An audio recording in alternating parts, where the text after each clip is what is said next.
I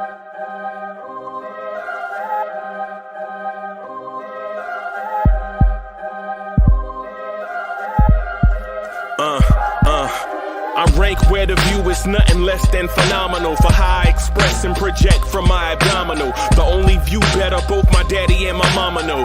No living parents, my sons give me balance. My wife is my serenity, this mic is my identity. The world is foul enough, that's why I write without obscenities. Provoking danger with broken language and spoken anguish. Begging to get hurt, why would you ask to go through changes? Yes, Lord, life's a chessboard, master the angles. Control the tempo, be the one who holds the info. Acknowledge is just as deadly as machete swings. When spoken, the truth is as potent as that Medellin. While others swear the style is free, I just let it ring. Our time is undervalued, soldiers make us better kings. My fam's on my shoulder, reaching after better things. Today I take the shot, for them I'd rather set the screen. My mama told me follow my dreams. My daddy told me get it by any means. Stand tall, make him bow to a king. But I've evolved, you can see the resolve. Look in my eyes when you speaking to God. Life and for those who we caught up in using what I was taught with the muse. I guess they call it proving I'm more than an artist. Penciling out my darkest while sizzling out a harvest. And storing what gets me from A to B, just like garages. Instrumental with collages. Envision what I've been drawing. Broadway to give you rhythm like the great Lena Horne. So bent on, found comfort in the storm. Find peace and on when you see them others perform. Organized chaos, I'll catch it like hey ya.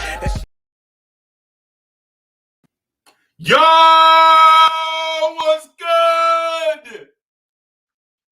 What's good? Him back. Him back on top. Respect. What's good? What's good? Y'all stop yelling in y'all microphones, man. Y'all act like y'all got some common sense out there. Y'all act like y'all got some dumb fool act like they got some sense. What's good? Been missing y'all, man. Yo, this cold been kicking my butt, B, but I'm a fighter. I'm a fighter, B. I'm telling you, I should still be in the bed. But here I am. What's good? What's good? I see y'all in the chat. I see y'all in the chat. You know what I'm saying? What's good? Get that energy up on a Friday. Let's go. Let's go, baby. Welcome to the Knicks Morning Drive. I'm your man. I'm your host, Uncle Freezy. What's good? What's good? What's good? What's good? Let's get that energy up, man. You know what I'm saying? Uncle Freezy up, looking rough as usual. Long night at the JOB. Been up since like 7:30 yesterday afternoon or yesterday evening. Coming in for the Knicks Morning Drive. Low and hot. What's good? What's good? Yo, peace to my peoples, man. Peace to my peoples, man. What's good? Peace to my peoples. Y'all ready for the roll call or what? Y'all ready for this roll call? Y'all look like y'all ain't ready. Y'all ain't ready for this roll call? Y'all ready for this roll call? Yo, y'all ready for the shout outs or what? Somebody put some pounds in the chat. Y'all ready for this roll call? What's good? What's good? I see y'all. I see y'all. I see y'all in the chat, man. I've been missing y'all, man. That cold, man. I had a cold, man. That thing I couldn't even talk. It got hoodie cab too. That's why we didn't come through last night. Hoodie cab under the weather too. Got your man's drinking tea and stuff. What the hell kind of hell's going on? Brothers got April colds. Brothers get colds in April. What's happening? Miss y'all, man. Miss y'all. What's good? What's good? What's good? I see y'all. Y'all ready for this roll call, man? Y'all ready for this shout out?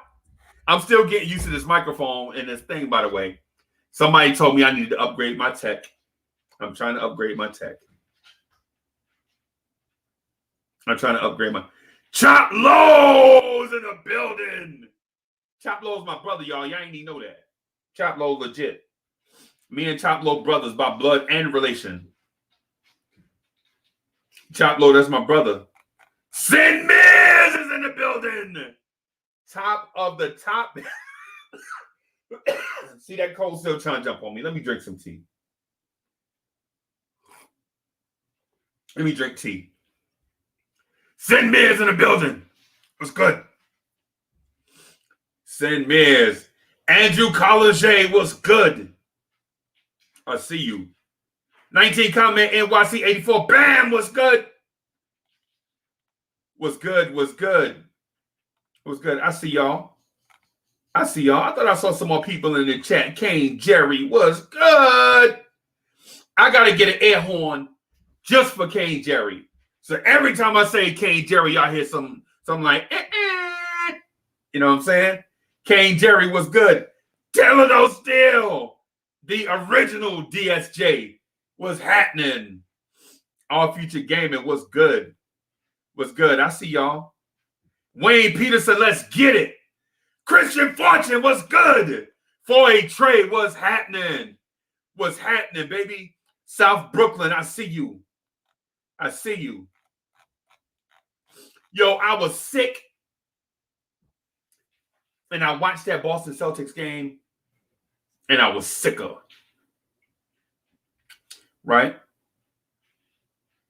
Yeah, man. Yeah, man. Hey. So Ron Bradley was like, yo, glad to hear you on the man. Missing you too, bro. Not, bro. Listen, y'all have no idea how much I miss y'all. Like this right here. This right here is our joint. Right? This right here is our joint. You know what I'm saying? I don't need no speech to get me fired up. You don't need to get me in no huddle. You know what I'm saying? You know, I don't need no, what time is this? Game time. I don't need none of that. Because every time I think about getting on with my peoples, bro, listen. CS Hoops was good. I see you. I see you. Yo, I don't need no breakout. I don't need no bust out or none of that when it comes to Blorange tears. Right? I don't need no bust out. I don't need no bust out when it comes to that. We ain't got to put our hands in the air. We don't need to get in the huddle for no motivational speech. No motivational speech, right? I don't need none of that. Because when I think about Blorange tears, and when I think about the Knicks One Drive, the Knicks Tonight podcast, my man, that adrenaline start pumping. You know what I'm saying? And then you be thinking about getting there with your boys. You know what I'm saying? Your boy, and girls too. And girls, there's a few girls too. You know what I'm saying? So I'll be thinking about all of that, man. You know what I'm saying? Heart start pumping, adrenaline start going. You know what I'm saying? And all it takes is like, man, can you feel that, man? Can you feel that energy, man? Can you feel that vibe when you get with your peoples, man? Can you feel that? Some of y'all probably at work. And some of y'all probably at work listening to this, like with one little sneaky earpiece in away from the cubicle door. You know what I'm saying? You looking over there like I hope nobody see me. You know what I'm saying? Y'all listening to Uncle Freezy mad, loud, and excited and energetic and upbeat. You know what I'm saying? Talking about these Knicks. Talk about this Knicks fellowship. About how this fellowship is important to us. You know what I'm saying? So anyway, I was thinking about how teams view us. You know what I'm saying? How franchises view us. Right? How franchises view us. I was thinking about that, not in the sense that it matter. Evil Raven 69 was good. We see you. We see you. Yo, before I get to my point, I'm gonna just before I get to my point, you know what I'm saying? Cat's been getting on me. Like, yo, Uncle Freezy, you need to get to the point with some stuff, man. You know what I'm saying? You know, yo, you be on like 3 hours and you be stretching out your points, man. You know what I'm saying? You need to just get to you need to fire all your bullets at once. And I'm like, nah, bro. Nah. Can we come in and say hello to each other, dap each other up? The chat legit when they come in the door. Like Carlos S. Carlos S. come in the door, right? He come in the door. He saluting everybody like, "Yay, what's good?" He dapping everybody up on the way in the door. That's what we do, right?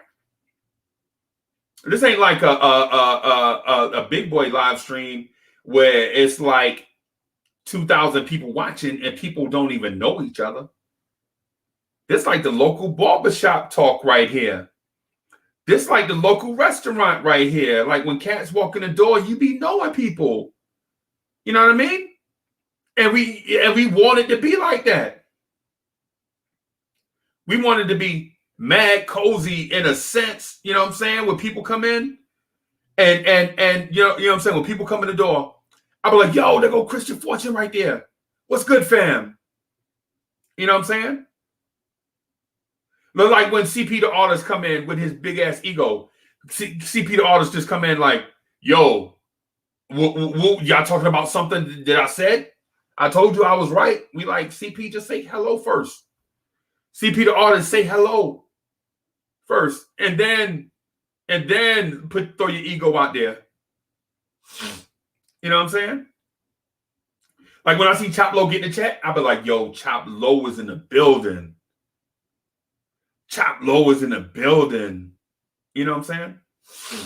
So for all y'all DMing me and hit me on the side like Uncle Freezy, yo, can we make story time with Uncle Freezy a little bit shorter? Nah. You know what I'm saying? It's a fellowship, bro. We kicking it. You know what I'm saying? That's like, hurry up and cut my hair. No, bro, we ain't gonna hurry up and cut your hair. We're gonna take our time and do it. You gotta wear this haircut all week. You want me to rush it? Nah, bro, we don't do that. We don't do that. It's something different. It's the Knicks Morning Drive, baby. We ain't gonna sum up everything in no 2 or 3 minutes. No, we ain't doing that. We ain't doing that, bro. We ain't gonna sum up everything in no 20 minutes. No, we ain't doing that. It's a Knicks Morning Drive, baby. Like I say, I used to say it last year in my reggaeton. This is an original. You know what I mean? Yo, this is what we do right here. Right? We gonna kick it. I'm gonna answer some questions. Y'all gonna answer some questions. Y'all gonna ask me some questions. I already got some stuff that I want to talk about. Some people gonna, yo, Chris Chang is in the building. What's good? Chris Chang. Hey, that's my brother for real, Chris Chang. You know what I'm saying? And I already know, you already know 17 Chris Changs. And you know what I'm saying? All of them different. We respecting and loving all of them. You know what I'm saying? LT in the building. What's good? LT, I see you. I see you. What's good? What's good? It's good to see y'all, man. I got these topics that I want to get to, but people keep coming in, and I'm going to salute them. Salute to them. I'm going to salute them. I'm sorry if y'all in a rush, like if y'all double parked or if y'all got to pee, I'm sorry. I got to salute my peoples. I ain't seen them in a couple of days, and you know I've been missing them. You know what I'm saying? Like legit cats coming in here. You know what I'm saying? Hey, check out my man. So my man CP the artist is like, story time needs to be shorter for banding purposes. Nah, CP the artist is like, story time needs to be shorter so CP the artist can have more time to talk. Yo, respect. Frederick, what's good? What's good? Mama said don't trust you. What's good? What's good? What's good? What's good? What's good? Yo, salute to the Blorange Tears fam too, by the way. Salute to the Blorange Tears fam, right? Because people think the Blorange Tears fam is just one guy. It ain't just me. The Blorange Tears fam is everybody that contribute to us having a dope joint, right? I'm gonna talk some Knicks, but I want to shout out some people first. So shout out to cats that contribute behind the scenes, man. Like CP the artist. Shout out to CP the artist for all the contributions and stuff to make make Blorange Tears, the success that it is, right?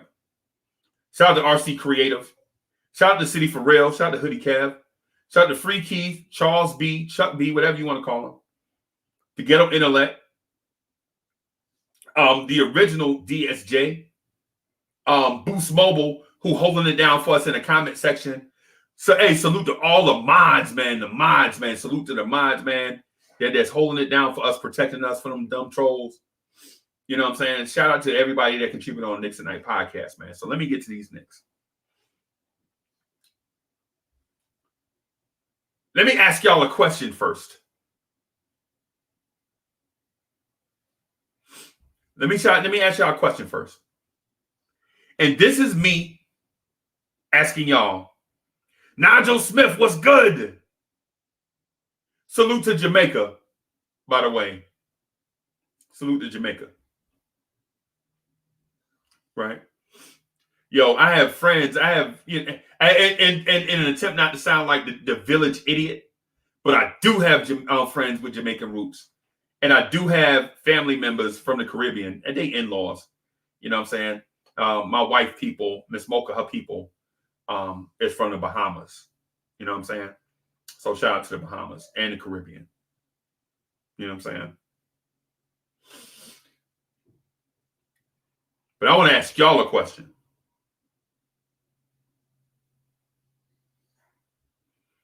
I'm going to ask y'all a question. Oh, Felipe 210 is in the building. What's good?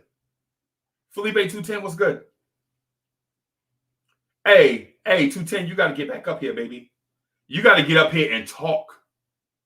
Being on screen ain't good enough. You got to get up here and talk, boss. Same thing for DSJ, too. Y'all got to get up here and talk, boss. Y'all got to, when y'all get up here, y'all got to say something. Being up here, being handsome and all that don't work. You know what I'm saying? I'm gritty. You know what I'm saying? All that, you know what I'm saying? Look, I'm handsome, super fly, all that. That ain't nothing to me. That don't mean nothing. I don't care. I be wanting to hear what y'all got to say. You know what I'm saying? You got something to say, come up here and say it. You know what I mean? Like with me, I ain't no pretty boy. I ain't, you know what I'm saying? I ain't gonna have no, it is what it is. I'm just that guy. I'm that dude. You know what I'm saying? You want to change your tire, that's me. You know what I'm saying? You know what I'm saying? You want to throw on some pinstripe pants, that's somebody else. That ain't me. That ain't who I am. Right? So anyway, here's my question. Is RJ Barrett a star?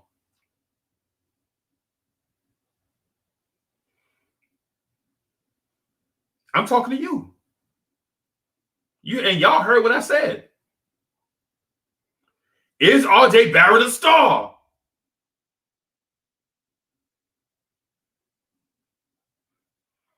I'm talking to you. You heard me. I'm asking you. Is RJ Barrett a star? Right? I'm asking you for your thought. Right? And I see a few answers in the chat. And I'm asking because I am on the fence. And that must be a really strong fence. Okay? That's a really strong fence because at 343, that fence better be very strong or else it's not going to be a fence for long.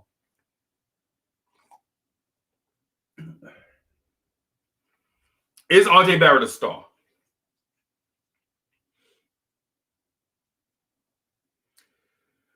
Here's the thing. I'm going to tell you what. First, let me do this thing because I'm not going to talk y'all to death. I'm going to open it up, man. I'm going to put the link in the chat, man. So maybe whoever wanted to jump in can jump in and do their thing. But that's my question. For the next 10, 12, 15 minutes, I want to chop it up about this. Is RJ Barrett a star? CP the artist, of course, with his hating self, says RJ is a comet.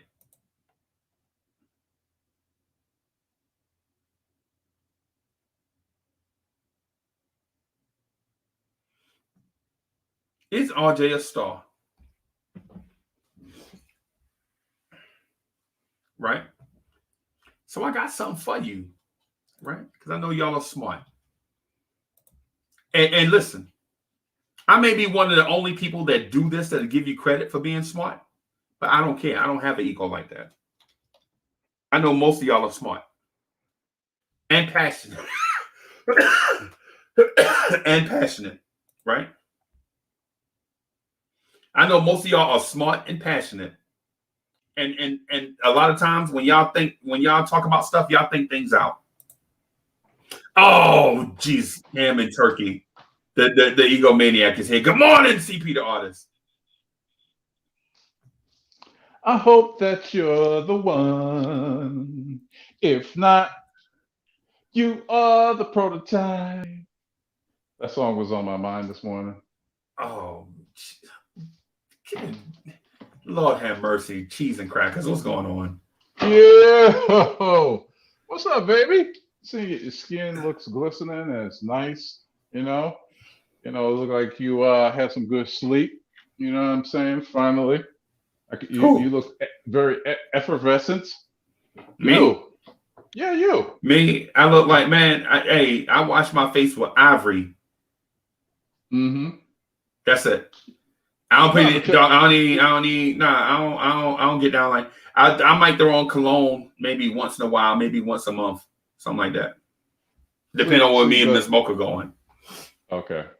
Sleep does do the body right though. Yeah.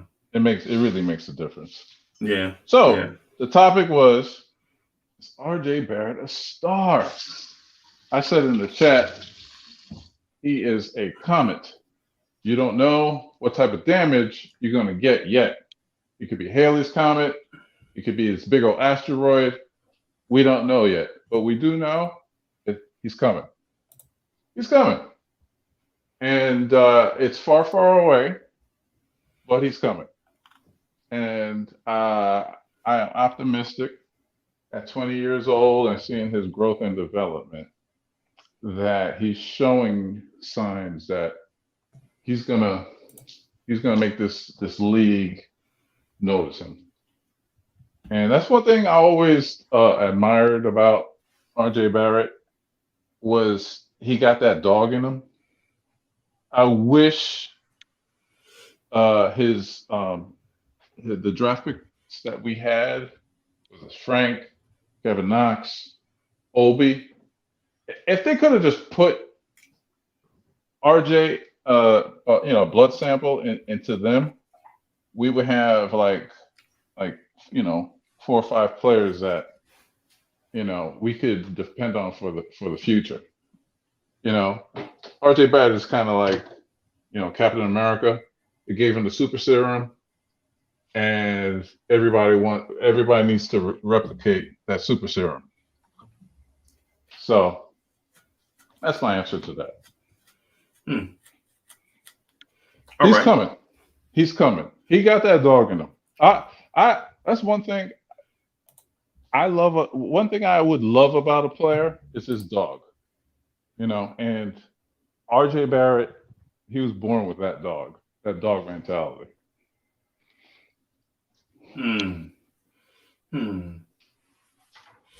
I hope that you're the one.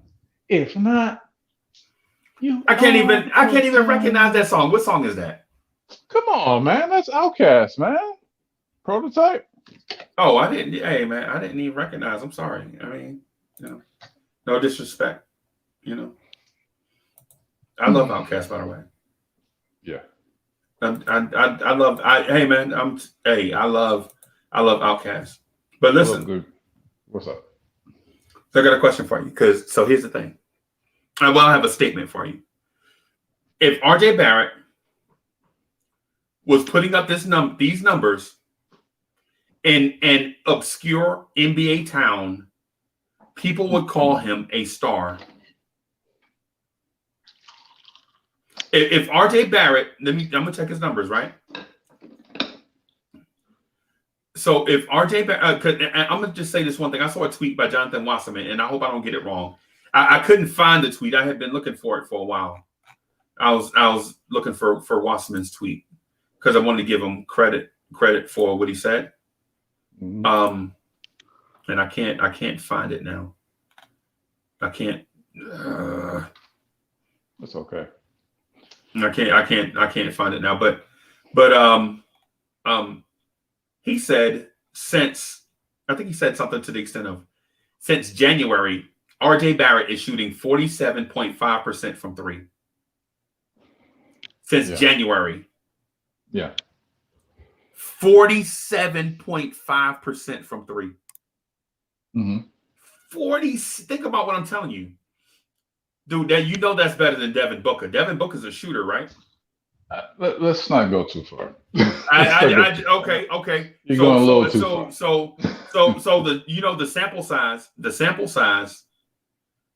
size is I think it's 144 shots over the course of like 40 something games, right? Okay. And RJ Barrett is shooting 47.5% from three. Okay. That's better than Steph Curry. Wait. That's better than Devin Booker. Stop. I was agreeing. I was rolling with you until you said that. I mean, come on. So stats don't matter. Marquise Walker was good, bro. Stats, it's like, for example, if I shoot 10 free throws and I make 8 of them, I'm an 80% shooter. If you shoot 20 free throws and you only hit 10 of them, you're a 50% shooter. See what I'm saying? I hit 2 more than you did, but your percentage is lower than mine because I shot more. I shot less. Right. See what I'm saying? So stats do lie. No, stats don't lie, bro. It does lie. Let me repeat that example. You shoot 20 free throws. Right. You make 10. You are 50% free throw shooter. Right. I shoot 10. I only make 8.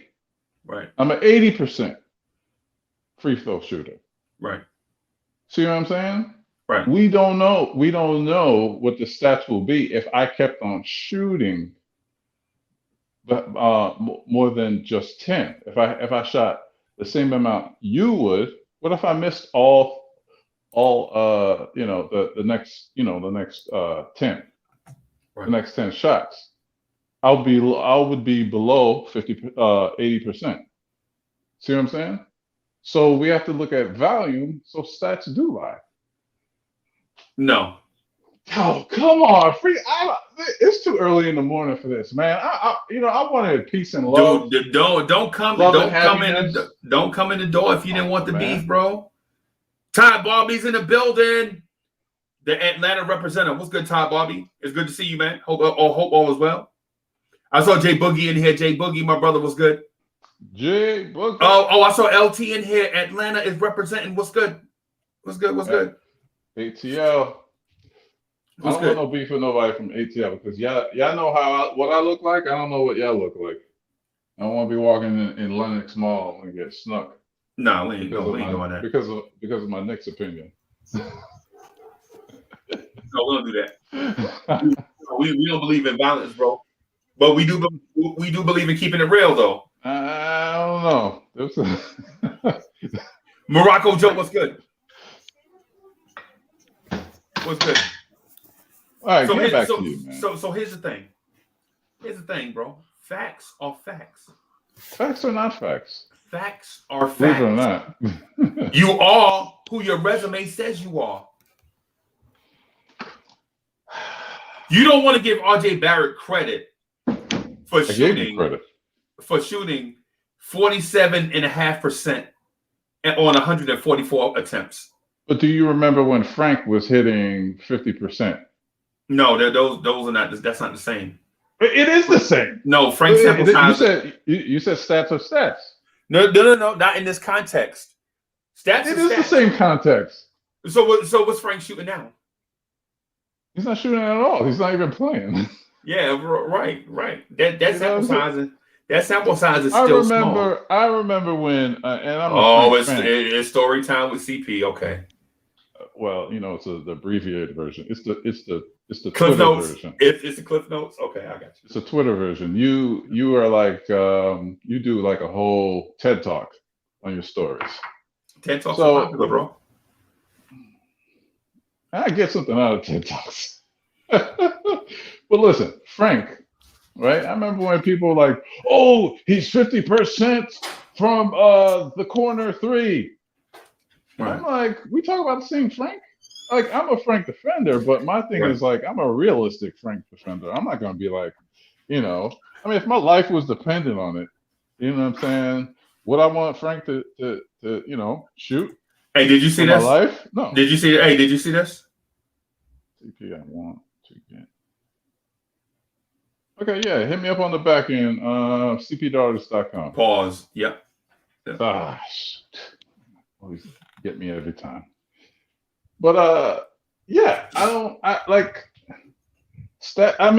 want to diminish what RJ is doing, but I want to be careful.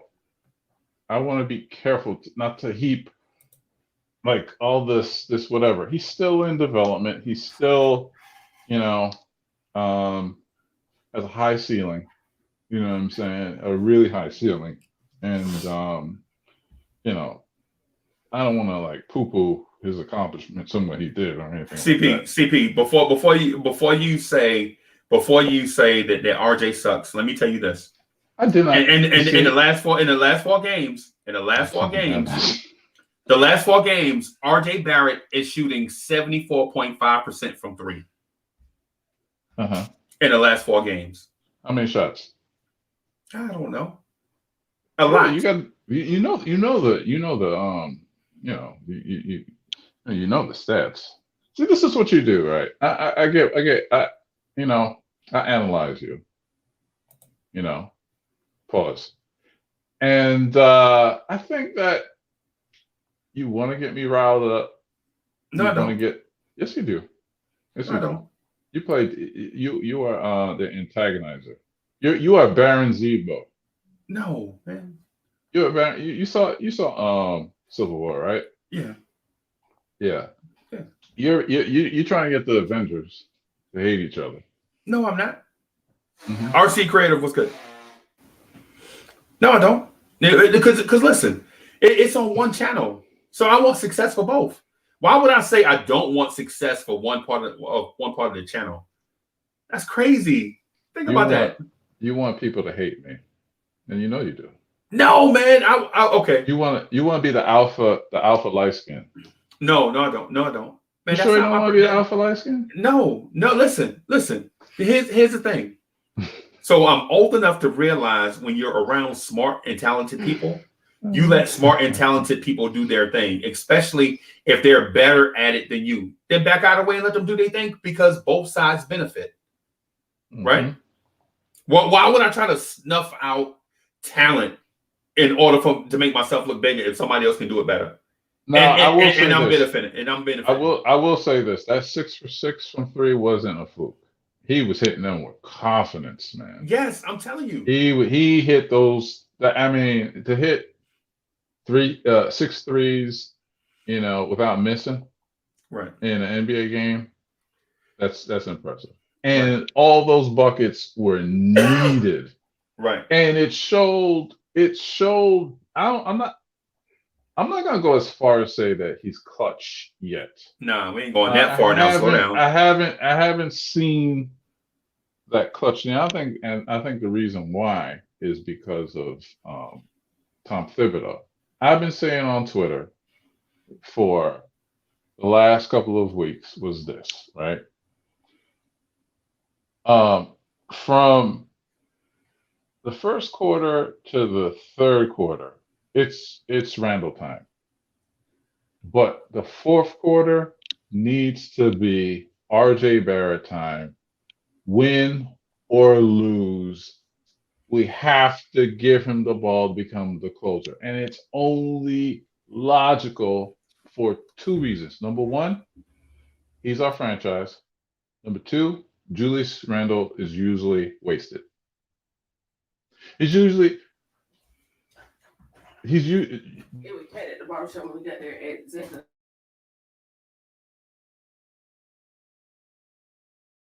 comes around. Okay. We need RJ to have the ball and learn how to close, to learn how to be a that alpha in the four. Point blank. Period. So that's why we drafted on at 3. So CP is levels to it, man. Right? So it's levels to it, right? So we know RJ Barrett is adept at getting to the basket, Yes. right? Getting to the basket, he's adept at that, right?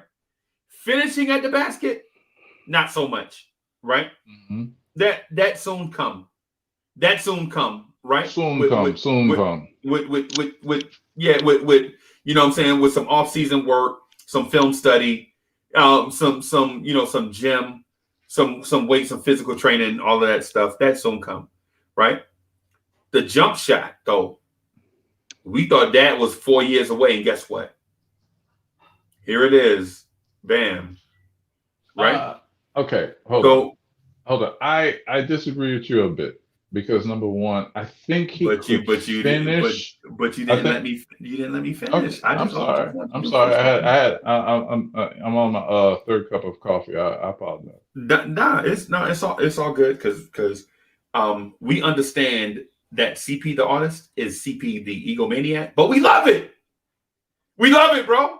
We love it. Listen, man. We love it. It's my light skin superpower. Oh, I thought it was something else. Okay, all right, we'll go with that. We'll go with that. So the thing with RJ Barrett, man, is this: if RJ Barrett was putting up these numbers for the San Antonio Spurs, we would be calling him a star, right? We would be calling him a star. You know why? Because it's difficult to score 17.5 points a game, 3 assists, shoot 45% from the field. That's the gold standard, bro. 45% is the gold standard. Yes. Anything above 45%, you doing something, right? Yes. If you shoot 50%, that's platinum. You're in rarefied air if you shoot 50% from the field. But we don't need that. We want that, but we don't need that for RJ Barrett to be successful. And you know what else? RJ Barrett had a stretch where he went 0 for 21 from 3, hit 2 threes, and then went 0 for 20 from 3. Mm-hmm. Right? So there was a stretch where he was 2 for 41 from 3. And guess what his 3-point percentage is today? 38%. Think about what I said. I'm gonna put that in the chat so people can see it. Oh, hey, Miss Mocha. Hold on, ACP. I got a date real quick. I got a date. I'm gonna go on a date. Am I? So you're not gonna say anything while you're on the stage? All right, he's on mute. I'm back. Oh, I'm back. Okay. That was a quick date. I gotta learn how to be on air by myself because I want to do this podcast thing. I'll be honest with you. I want to do this podcast thing. Bro, you are natural at it. You got the look, you got the voice. You know what I'm saying? You got everything you need to be successful, bro. The only thing you have to do is commit yourself to it. Yeah, appreciate that. That's the only thing. I'm telling you, thousands of people try this thing every day and are not successful because they don't have the tools. They don't have the tools to be successful. And you know what? And you know what too? They quit. But CP the artist has the tools to be successful, and he just won't do it. He just won't do it. I don't know what's going on with CP the artist, man. I'll figure it out. Yeah. Commitment. Yeah. Because there's clips of old Kevin Samuels videos. Oh my gosh, I think it's like a totally different person, man. Right. Totally different person. Right. RJ. CP, first of all, how come every time I bring up something, you just gloss over it and just get straight to your point? Like you didn't even listen to me. Like I legit just said, RJ Barrett was 0 for 21. He made 2 3-pointers. And then missed 20 straight. So he was legit. My man was legit 2 for 41 and is still shooting 38% from the field. LT, what's good? I was about to co-sign with you. I was trying to take the topic off of me, and I was about to talk about your points. First of all, nobody believes that. Nobody believes that you was gonna change the subject for yourself and talk about something else. Well, listen, it is all about me, but for the sake of your show and the respect I have for you on your show, our show, whatever, the Blorange Tears. Yep. Please like and subscribe to the channel. They have a merch section. Get yourself a nice little hoodie, a little tee, a little hat, or whatever is available out there. Walk out, with style with your Knicks gear on and your Blorange Tier merch. Support the channel any way you can. Yep. We're for the people, by the people. I think I stole that line from somebody. But anyway. Yeah, that sounds like another CP right there. Shout out to CP, man. CP do great work. Shout out to my man CP, man, Knicks Fan TV, man. They do excellent work, bro. They do excellent work. That dude be having OBS popping, boy. That thing look like a national broadcast when he jump on. Shout out to my man. My man does an excellent job. Man. His joint. Indeed. But what I was saying about RJ, what you're saying is true. The only thing is that he still needs a pull-up J. We haven't seen that much. A nice pull-up J, a nice back to the basket move, because guards are smaller than him, and he could do work in the post. And that's not a knock, because he's only 20 years old. The sky's the limit. His ceiling is high, where he could go in his development. And I do believe he's a finisher at the basket. My only thing is that he does have to work on that right hand better than because we all know that he's going to go left. Everybody in the league knows he's going to go left. Keep him away from his left so he can go right and make him create a difficult shot, and which is crazy because he says himself he's right-handed. He's right-handed, right? That's crazy. Right, it's crazy. LT, what's good? Slow motion. Came on in to hang out with you this morning. I ain't at the plantation. I ain't at the plantation today, so come on out and hang out with Uncle Freeze this morning. Yeah, man. As far as my man RJ Barrett go, hey, they go my big bro J Bug. What's up, baby? There you go, J Buggy. Hey. That's our man's right there.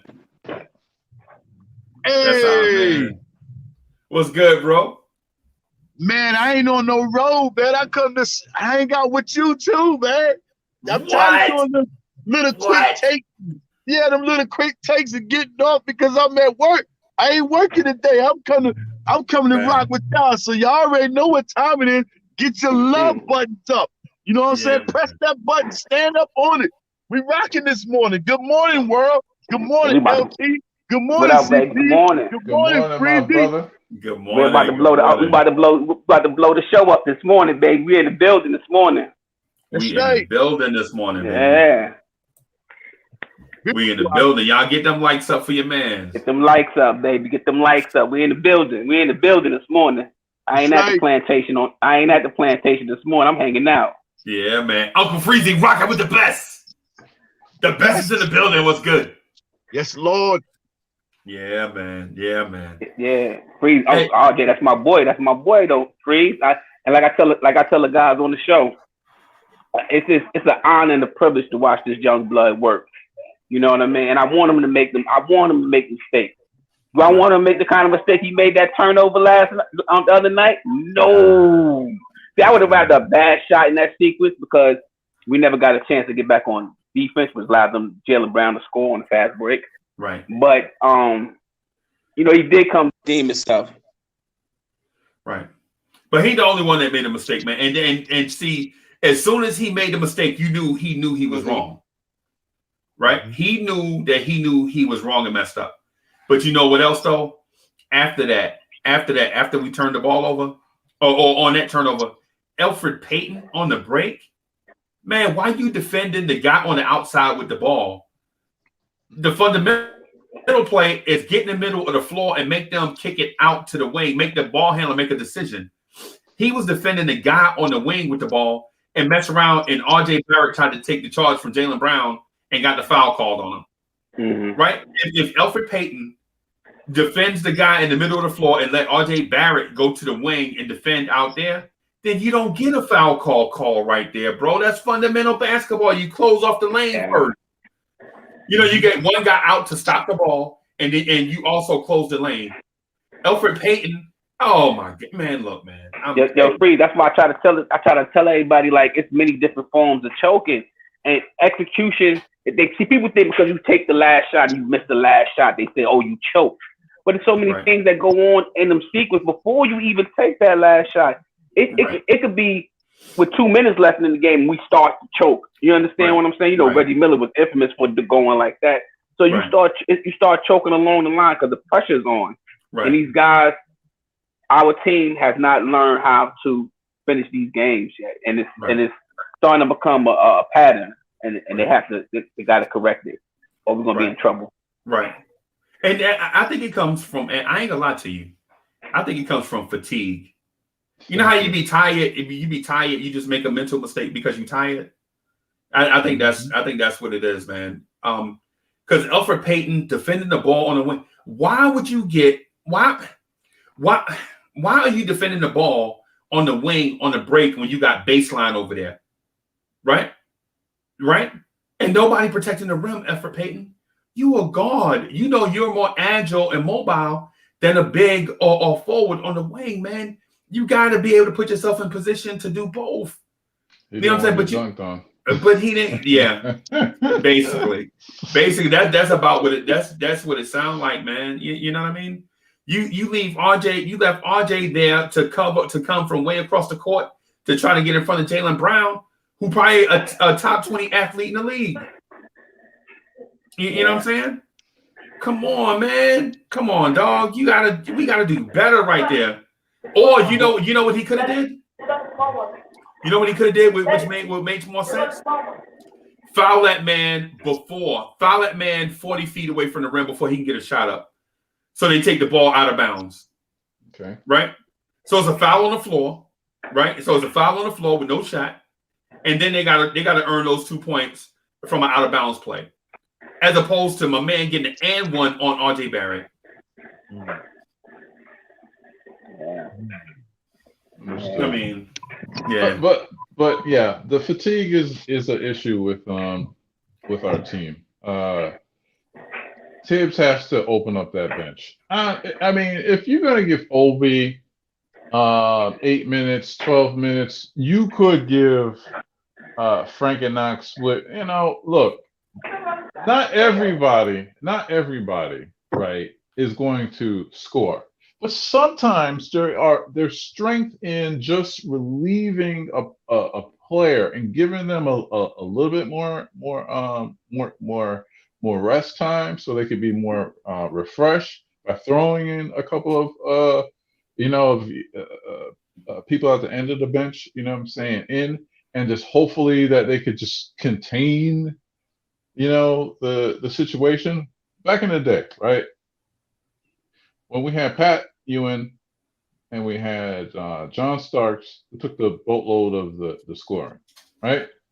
When they were like having, when they needed rest, we would have like a lineup of defensive players that would just try to contain as best as they can the lead or the scoring margin, you know what I'm saying, until they got their rest and came back. You know what I'm saying? Right. Because they are. I could call it because you could see when Julius, right? When Julius, he'll bully ball to the hole, and for the first 3 quarters. Then in the fourth quarter, he's settling for jumpers. And when he sells for jumpers, his legs ain't there. Because the first sign of your tiredness as a basketball player, you have no lift. You have no lift at those legs. And when you have no lift on those legs, your jump shot is off because you're mechanically you're lifting with your legs, you know, to make a successful jumper. And you don't see that. He's spent. You know what I'm saying? Whether he's spent, I know people are not a fan of Reggie Bullock, and I'm not either. But he's spent because he's guarding normally our best players. Right. He's spent. Even Derrick Rose. Derrick Rose, he's looking like a 45-year-old man after halftime. Right. He can't finish. He can't shoot. You could see that his legs, and maybe it was because of the COVID, and he's still not. He's still not 100% yet. I mean, I got a friend, man. I texted him yesterday, see how he was doing. He was in the hospital with COVID for 43 days. 43 days. They had him sedated and everything. Wow. And this was back in December. Right? He just got back to work. I said, "How you feeling, brother?" He says, "I'm still at 90%." 90%. Wow. When we are in April, 90%. Wow. Blessings to those, man, out there in the world that's going through and getting through those struggles, you know what I'm saying? From all of us, you know, we send our prayers and blessings, you know, and pray that everybody get through all types of situations, you know what I'm saying? Because y'all are important to everybody, you know what I'm saying? Even though y'all watching us and listening to us, you know what I'm saying? We looking and listening at y'all too when we see them chats, man. So God bless to all those, man. You know what I'm saying? Take care of yourself, protect yourself, man. Love your loved ones. Appreciate life every day, man. You know what I'm saying? And continue on, you know what I'm saying, to be positive about your situations, man. Because we gonna all get through this, you know what I'm saying? I know it's tough times, but we gonna all overcome this situation, man. God bless to all y'all, man. For real, for real. Yeah, man. Facts. I ain't had a chance to watch none of these basketball games because I've been pretty much on the road. But, you know, to share with y'all, to let y'all know where I'm at, I'm already, you know what I'm saying? I'm already at the draft right now. You know, I'm already at the draft and I'm already at free agency. I'm ready for the off season and I'm ready, you know what I'm saying, to see what we gonna do next season. Because this foundation that we don't lay right here, right now, from the office all the way to Tom Thibodeau, to, you know what I'm saying, to the growing errors and pains that RJ and Julius is getting through now, and a couple of the other ones, you know what I'm saying, that we getting through now. This is all plus signs, you know what I'm saying? At the beginning, it was an over and under with Las Vegas. Well, we got 25 W's right now with 20 games right now. I can't be the type of guy, you know what I'm saying, to really want us to go get more. I look at the box score with RJ. He had 29 against Boston. Look at the game before that. That's 22 against the Nets. So that tells me he's making steps inside our division. You can't do nothing in the conference until you maintain the division, you know what I'm saying? And I really look for us to overtake at least the third, maybe push on the doors of the second spot next year in our division, you know what I'm saying? RJ, you can see the growth in everything. And every time he go on the court, whether he make an error, do something wrong, or he have a good game, but he always correct whatever he is, or he continue to add on to the good points, you know what I'm saying? But I look at guys like Tatum, them type guys, Jaylen Brown, for real, me looking at them at that game, I don't see their games getting any better. They still doing the same thing for 1 year, maybe 2 years ago. I don't see them doing any better as far as their game. Slowly but surely, I see RJ catching up to them dudes and learning and getting more experience, you know what I'm saying, day by day. And my brother L been telling me for a while. I got on him a little bit about RJ, but yeah, that man is in star rotation. Let me say it again, star rotation. We got us a gym right there, you know what I'm saying? And he is the franchise, you know what I'm saying? Without the artist, CP, the artist, he is the franchise, you know what I'm saying? That's our guy right there. And I look to build around that man majorly, you know what I'm saying? Because we put the right people around him and he go to the all season and work on this game. I wouldn't even let him do nothing going left. Everything you got to learn how to do is going right. And you got to do everything, get with the handle. That's all he needs is a handle because he got confidence. And when you have confidence, your shot will fall. Your shot can't fall until you have confidence. Rest in peace to the great one, Mr. Bryant, and all the ones that was in that plane, you know what I'm saying? But before Kobe became that great one, remember them air balls and stuff that he was shooting, you know what I'm saying? Those shots right there made that man become who the person that we all grew to love and appreciate for that game. And right now, this is what RJ is doing. Not saying his skills is like that, but I'm saying he has the heart and he has the drive. And don't forget, he wanted to come here, whether we had the third pick or the second pick or the first pick.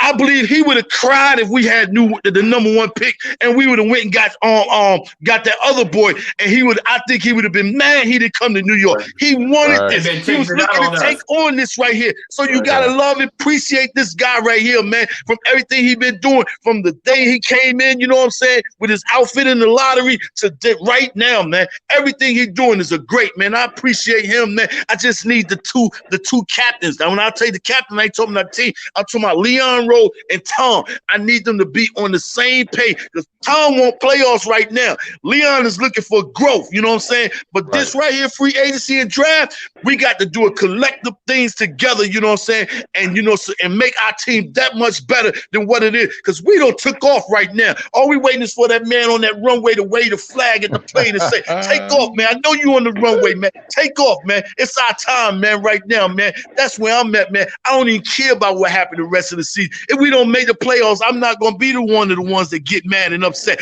Oh, we didn't do this and start pointing fingers. Man, look about the things that we did do. Look at the things we overcame when they said we weren't going to do this and do that. Nobody thought we was going to be doing. So you got to love and appreciate, even if we don't make the playoffs, man. Even all of us, we go getters. And when we want something, we go get it. Our problem is we can't go get what we need for the Knicks. But now we need to just relax and let them continue growing inside that organization, you know what I'm saying, and build it up. Because we for years and years to come, man. Years and years to come, man. You need to love it, man. Stand up, Knick Nation. Everybody orange and blue, man. Stand up, man. Appreciate it, man. I say orange and blue. I ain't talking about the Denver Broncos. That's a whole nother football team, man. I'm talking about that New York Knick love, man. You know what I'm saying? You see it? That Knick thing, man. We worldwide. Number one franchise, man. Number one franchise, man. And we've been losing all these times, man, all these years. And we still stay sold out. You know what I'm saying? I'm talking about attendance sold out. It's a difference from you buying a ticket and not going, and then you buying a ticket and you going and they take your attendance. You know what I'm saying? Appreciate what we got. And appreciate James Dolan. A lot of us didn't want it. We was mad because he didn't go get that boy Kevin Durant. Nah, he said, let me see the medical records. Y'all still mad at him for not seeing the medical records? Or y'all still mad for him not for Rose not traded to go get that boy from Miami right now? He made a dope by himself. He holding his knee. Nah, man. Look at the right moves and choices we're making, man. Instead of looking for the big home run, man. We've been doing that too long, man. We don't need home runs. We need base hits and bunts and steals, stuff like that, man. We have a complete game, man. I love y'all, but that's what I share, man. I ain't seen the last two games, but I'm gonna be watching the next game. I gotta take a couple of days off, you know what I'm saying, and see what's going on with the game, with the teams right now, man. But I'm hanging out with my Uncle Freezy right now, you know what I'm saying? Beautiful outside, sun everywhere. Hope the sun out there with everywhere y'all at. I know y'all two dudes down in Atlanta. Them Atlanta boys right there. Go to Pseudos, man. My main friend got a club down there called Pseudos, man. It's the bangest thing in Atlanta, man. I'm gonna hit it up. It's on the other side of town. It's like about maybe, I'm gonna say it's like about half hour from where I'm at right now. He's on the other side of town. Where? He got one in Kanye's. He got one in Kanye's, and he got one. What other one? Oh, you by Kanye's? Yeah, Latonia. Oh, I'm in Stone Mountain, CP. I'm in Stone Mountain. Oh, okay. All right. So we definitely got the link up, CP. I definitely got the link up. Get some of that artwork, baby. Now that I know you out here. Yeah, y'all link, man. For sure. Yeah, we definitely got to support. I'm gonna put CP. I'm gonna put my number in the private chat. Word. All right. So just wanted to say this real quick, man. Make sure y'all support my main man CP the artist, man. Dude, Yes. fire artwork, right? Fire. And listen, I ain't saying that because he be on the joint. I don't owe CP the artist nothing, and he don't owe me nothing. You know what I'm saying? I don't owe my man nothing. You know what I'm saying? But I just the only thing I do with CP the artist is appreciate who he is as a person. You know what I'm saying? I'm gonna give my appreciation to my man and to his talents, right? Because I saw the joint that he did for, and I said this before. I don't know if y'all caught it or not, but I saw the joint he did for Sim Russell at Nothing But Knicks. Shout out to Sim and at Nothing But Knicks. I saw the joint. That was like 4 years ago. What was that 4 or 5 years ago? Maybe. Yeah, around there. Yeah. I saw the joint. I was like, dang, CP the artist is tall. That's the first thing that came to my mind. When I saw him standing next to Sim, I was like, man, that dude must be 9 foot tall. Right. and the second thing is Sim held up the joint and let us, you know what I'm saying, took the picture. I was like, yo, my man's mad talented, bro. My man's talented with that pen, man. With that, with, you know what I'm saying, with that brush. My man is mad talented. And so when cats be talented, man, you gotta show your love. You know what I'm saying? Support that. And spread the word. Appreciate it. CP should have been in B Street. CP should have been in Wild Style. Wild Style. Yo, Jay Boog, that's how I started B Street. When I saw Ramon, what he was doing in B Street, that's when I wanted to be an artist. That's when I wanted to be an artist because I like back in the 80s, I was like, where could I contribute? You know, I can't be a break dancer because I was tall. I was a tall, skinny kid, couldn't break dance. You know, didn't have DJ equipment, couldn't rap. So you know, artwork was the route. You know, so hip hop started where I wanted to go in this thing. But that's great, man. Yeah, that's real great, man. For real, because a lot of people have vision and dreams and don't pursue them. You can only be your own roadblock in life. If you see something you want, do not allow yourself not to see if you can't make it. Right. Go for it. You know what I'm saying? Go for it. It's out there. If you think it, you dream it, that's yours. Go get it. You know what I'm saying? Only failure is the ones that don't pursue their dreams. Right. Facts. Right. Man. And so this is a quote. This is a quote from Uncle Freezy. Y'all can put this on the t-shirt if y'all want to. But the road to success is littered with bodies of people that failed, that stopped. Whoa. Say it again. Man style. Right. That's what I'm telling you. That's what I'm telling you. So y'all listening? The road to success is full of the bodies of people that failed because they stopped. The road was still wide open for people to go. But the ones that didn't reach success are the ones that stopped. They failed. And the road to success is full of bodies. You have to step over them to get to success. Right? So what I'm telling you is if you have a dream, if you have a goal, you go do it. Don't let nobody tell you when your time is up or how hard stuff is. Keep them people out your ear. Don't let them tell you how hard stuff is or how much time you got or how your resources are limited. There's no age limit on this. There's no time limit on this. Man. And let me say something real quick for those that are listening. I lost everything in 2011. Lost my house. Was removed from a divorce. Nearly lost my mom. Was homeless for 4.5 years. 5 years, maybe. Going from couch to couch, sleeping on not water, but air mattresses. And I was leaving art shows like empty-handed. You know what I'm saying? I remember selling my wedding ring just to keep my phone on because my phone was my only link to clients. You know what I'm saying? And I was in my mid-30s and I failed. I spent 10 years in this game trying to make it. And last year happened. I wasn't gonna quit. You know, well, actually, I rebounded in 2015. You know what I'm saying? But to make a long story short, this time last year, the Joe Buttons Network hit me up. He was like, "Yo, we like what you're doing. We want to work with you." And you know, it was hard work and never giving up. You know what I'm saying? It was hard work, never giving up. Look at all these channels in the beginning.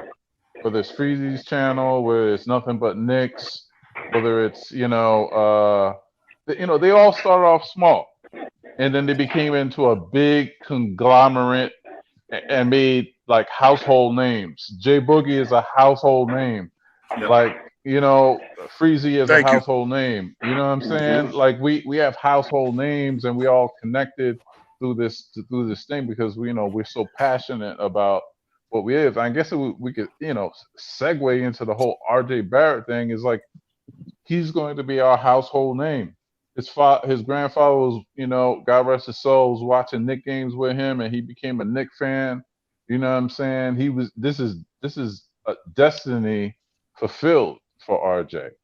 And piggybacking off of what Jay Boogie was saying, is like what I was saying too. It's like Thibs got to give him the ball, do or die with RJ because he is our future. He is our cornerstone piece. I don't care if he goes 0 for 12 in the fourth. You know what I'm saying?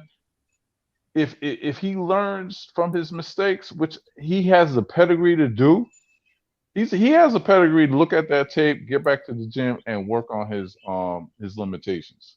You know what I'm saying? And that's one thing that I love about RJ is that he got that dog in him. He got that dog in him that, when the chips are on the table, whatever, he's going to go down. And he has a short memory. He forgets what he did wrong. Yes. He forgets what he did wrong, and he's like, yo, whatever. When people talk junk, he laughs it off. He's like, okay, watch this. You know what I'm saying?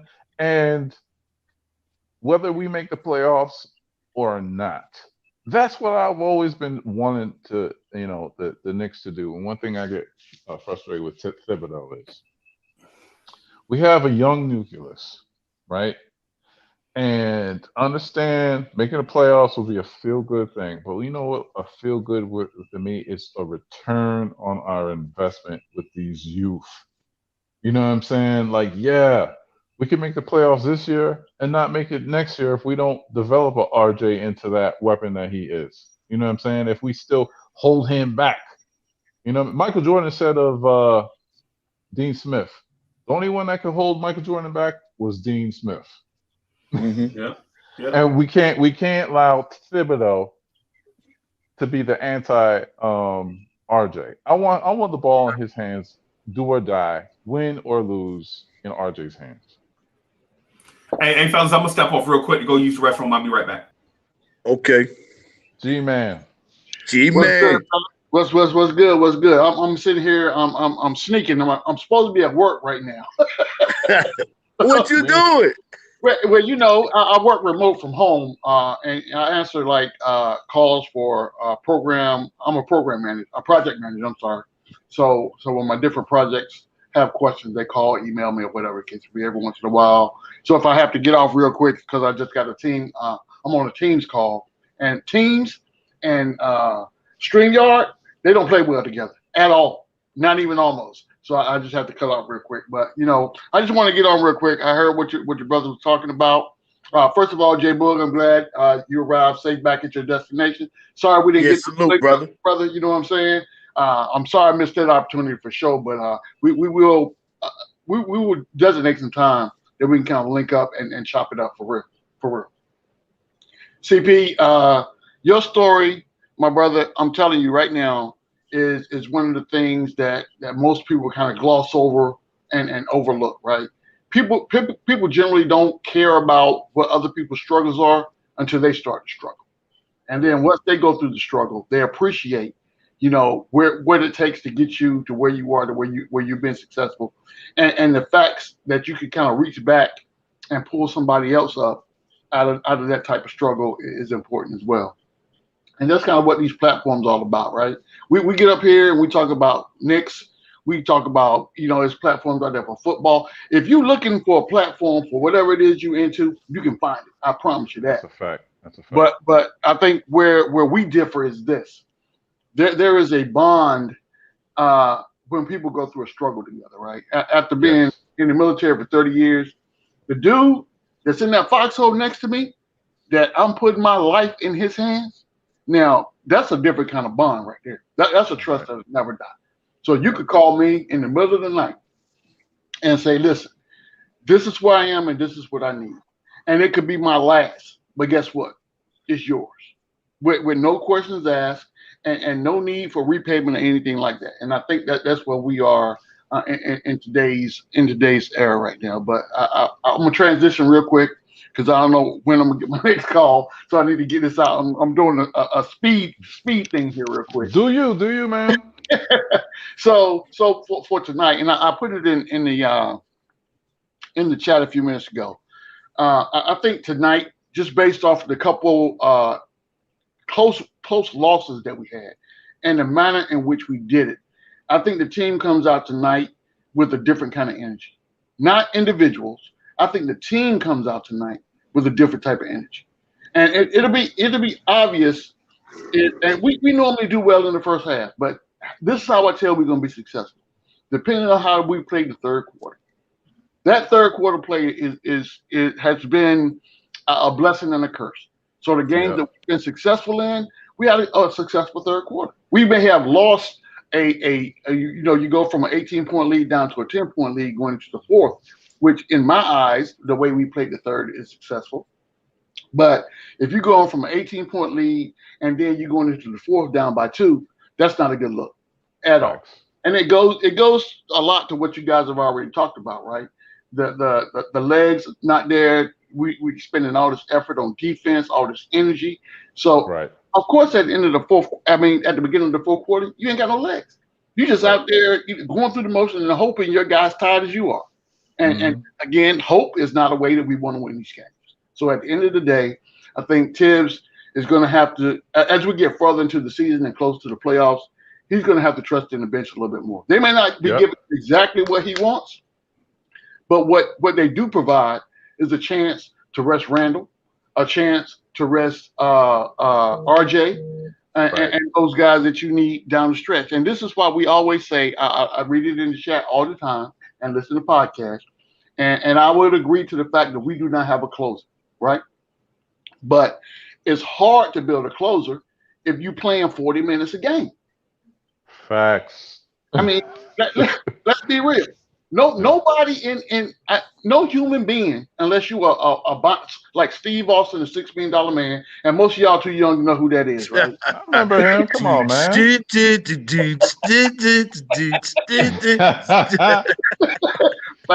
Facts. But unless you got that kind of superhuman strength, you're gonna get fatigued. Fatigue is gonna set in, and once if you have done anything in life, try this. For everybody that's out there right now, all the 60 people that's watching this stream right now, it's Friday. So unless you have jobs that work on the weekend, you should be off Saturday and Sunday. So tonight, this is what I want you to do. In the Army, we used to have this thing called CQ, right? Charge of quarters. That's the person that used to sit at the desk and monitor everything that's going on in the barracks. So if there was an emergency or somebody had to be woken up or an alert or whatever, there was somebody there to be able to do that, right? It's 24-hour duty. I want you to stay up for 24 hours, right? 24 hours. And then after that 24 hours, I want you the next day, go to sleep. I want you to sleep, but I only want you to sleep for 4 hours. 4 hours. And then get up after that 4 hours and try to have a full day and see how productive you are. That's the equivalent of what Tibbs is asking these players to do, playing them 40 minutes a game. You're not at your best, and you're out of gas at the end of the day. You just run out. And people recognize that. Right. And we're not, these guys are not, racehorses. You know what I'm saying? You can't slap them at the end of the final lap. You know what I'm saying? That they're gonna have this boost of adrenaline. Yeah. Yeah. Yes. And you're right about that closing scenario. What you said. You can't. You have to prepare your closers for the close. They're like, yo, this is your time. This is there's gonna be whether it's 7 or 4 minutes left in the game where look, the ball's in your hands. Mm-hmm. Let's do this. You know what I'm saying? But you have to help them out, put them in a position to close. I agree 100%. And you got to know your people too, right? You got to know and some people can go longer than others, but you just got to know what the squad is capable of. And I'm sure he's figured it out, in practice or whatever the case may be. But I mean, at some point, he has a 10-man rotation right now. It's a 10-man rotation. Right. But how those guys are kind of plug and play, it kind of differentiates depending on who gets the hot hand. Sometimes a Burks may get hot and he plays a little bit longer. Right. Those may come in. He may play a little longer. IQ, Right. whatever that rotation is, right? And that kind of throws off, what it is that you think that you're going to do at the end of the game. But you have to have a game plan. And I'm reading the chat right now and they say the Knicks have been doing this all season, right? And I always say this. The definition of insanity is doing the same thing over and over. Yeah. And a different outcome. You know what I'm saying? Albert Einstein. Exactly. I didn't make that up. That's that's been out there for years, right? And people are forgetting. We are past the halfway mark of the season. Yep. People are acting like these people are androids or something. Yeah. With the schedule, the travel, the games, the practices, you have like these nagging injuries, right? And don't forget about COVID. Don't forget about COVID now. There you go. COVID plays a part too. That plays a big part. Whether COVID is going to hit you, whether or not it's you directly or indirectly. So if you are playing ball and you are on a away team and somebody in your house got COVID, how focused are you on that game? Really? Let's think about that for a minute. That's a fact. That's a fact, man. That's a fact. Yeah, that's a fact. That's a fact. Yeah, but what I was saying was like this wear and tear. This is why I was so disappointed and dejected when we did nothing at the trade deadline to help ease some of the burden of Julius and RJ. Yep. You know what I'm saying? Because look at Denver, right? Knicks fans didn't want Aaron Gordon, right? But Aaron Gordon now on Denver are 5-0, right? Yep. Since he got there. Yep. You know what I'm saying? He was, he had his limitations, whatever, but he was athletic as anything. A good finisher, you know what I'm saying? I think he only had like 1 year left on his deal, so it would have been like astronomical to trade for him. But that's another story. That's water underneath the bridge, whatever. But like I was saying, these players are not androids. The fatigue is setting in. They're probably playing on inflamed ligaments, ACLs. I remember when I played as a high school, I had a toe, like the whole Andre Drummond thing. I played with a toe that had the nail was coming off a little bit. You know what I'm saying? Mm-hmm. It is the worst pain you will ever feel. You know what I'm saying? on a toe, because it's raw. Underneath that foot, it is raw. You know what I'm saying? But I played. I had to play on it because you know what? It was next man. It was like I was afraid to lose my spot. You know what I'm saying? I was afraid to lose my spot. I felt like I was playing for something, and you had to play on it. You know what I'm saying? If it's moving, you play on it. Remember Ronnie Lott? Yep. Ronnie Lott was like, hey, they were like, you have this little injury, whatever. He's like, cut it off. Cut that finger off. Yeah, man. Would you do that for me, Freezy? You crazy. Come on, Freezy. Yo, just to piggyback on what you were saying, G, man, but that's why with the energy, that's why when we talk about how these guys, two-way players, like we talked about yesterday, them two-way players, how hard it is for them two-way players to play offense and defense, and that's why them two-way players stand out in the league. You recognize them for what they do because they're giving you 48 minutes of nonstop action, and it's hard to do that. It's hard to do that. You know, it's very hard to do that. And back to the RJ topic. Yeah, that's why he's on his way because he's learning how to do that at a very young age. So could you imagine him at 22 years old? Ooh, we about to see it. It's about to come through. Bro, if I could say something real quick, I just wanted to point something out, right? So first let me acknowledge the super chat. All Future Gaming, thank you for the super chat. He says I knew RJ had that dog in him when he took the last shot versus Jimmy Butler and damn near made it. Want to see him get the ball in the fourth quarter. Right. Hey, you know what? I'm gonna say something to this, and we hadn't talked about it that much. Is that me with background noise? Let me see something. Yeah. Is that me? Is that me with okay. All right. So what we failed is Knicks fans to talk about, because sometimes the narrative it's beyond ourselves, is the Boston Celtics at every point of the game had 4 elite defenders on the floor. Elite defenders. Right? Jaylen Brown, Jason Tatum, Marcus Smart, Romeo Langford, Tristan Thompson. At any point during the game, they had 4 guys that you would consider elite defenders, right? Right? And what happened is the narrative was that the Knicks lost a close game in the clutch. Yep. The narrative was not that RJ Barrett was giving their elite defenders the business. Yeah. Right? Right. RJ Barrett was giving, and listen, Marcus Smart is not a random defender. A little boy. Marcus Smart is elite. Right? Yep. Probably top 10 defender in the league. Right? Yeah. I agree. Right? Romeo Langford is coming up in that same blueprint. Right? While he's not Marcus Smart yet, he's on the way.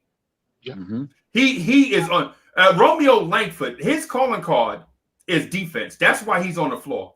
And if y'all ever been around a coach, if you have a deficit in a skill, but if you make up for it with defensive effort, the coach will put you on the floor. Quick. He can't keep you off the floor. Facts. Right? Yep. Facts. Romeo Langford don't have handles, like super tight handler, but Romeo Langford will defend you until they take the breath out of his body. Right? He a dog like that. He want to go out and lock cats down. Right? Right? I mean, and then Jason Tatum is coming along. He's not a great defender, but he's really good. Jaylen Brown is elite. Right? Mm-hmm. Tristan Thompson, that's what he's known for. Defensive rebounding. Right? They have all those guys on the floor, and RJ Barrett scored 29. And you know what we're talking about? We're talking about Reggie Bullock double team when he shouldn't have. Right? Come on, Knicks fans. Y'all have to start showing RJ Barrett some love. You know, because what it is a Knicks fan, we are looking like the goofy referee in WWF, right? Like when the champ have to hit somebody overhead with a chair to keep his belt, but the referee ain't looking. When the referee turn around, the opponent laying down there flat, right? And you don't know what happened. And the ref don't know what happened, right? That's what it's getting like. Is some of the Knicks fans. But what I'm saying is, But, don't buy into what I'm saying. I think because our focus and our energy is on proving the world wrong, that we are the same old Knicks and so forth and so on. It was like when I was watching Free Keith and Eric G, doing their little fest. And look, I got no problem with you rooting for your Knicks. Don't call me no fake fan, because I'm looking at the bigger picture. I'm Thanos. I'm Machiavellian. Sorry. You know what? I read the 48 Laws of Power. You know what I'm saying? I'm a big Robert Greene fan. You know what I'm saying? It's just the way I'm always root for the villain. You know, I look at the bigger picture. You know what I'm saying? I'm looking at who RJ will be in the future and who our young assets will be in the future. You know what I'm saying? And what the front office isn't doing, what Thibs isn't doing, whatever. I'm looking at those things. What is our future going to look like, you know, under Thibs, RJ's development, just like what you're saying, right? We weren't focused on that because at the end of the day, we lost to the Celtics. We moved down a playoff spot. People are looking at oh my gosh, you know, we're going to make the playoffs. It's like Jay Biggie said, I'll be happy if we win, but if we're in it, I'll be happy if we're not in it. You know what I'm saying? Because my perspective is this. You know what I'm saying? If we're doing things the right way, RJ is going to develop. You know, him and Randall going to have their chemistry, whatever, and they figuring out ways to be the cornerstones. Then I'm cool with it. You know what I'm saying? I'm cool with it. Right. And so what I'm saying, I understand your perspective, and I'm not saying the way you view things is wrong, right? But I'm looking at this action through a different lens, right? I'm looking at this action I'm looking at this event through a different lens. Like, people have their right to have their own perspective, right? Because people have perspective based on their experiences and all of that stuff. And I don't knock that, because I don't knock people's background and all that. You view things the way you view things, right? But what I'm saying is RJ Barrett had 29 points against an elite defense that was in the Eastern Conference Finals last year. And we are talking about Reggie Bullock sitting a double team at the wrong time. That's what I'm saying. The Boston Celtics were legit 2 games away from being in the NBA Finals last year, right?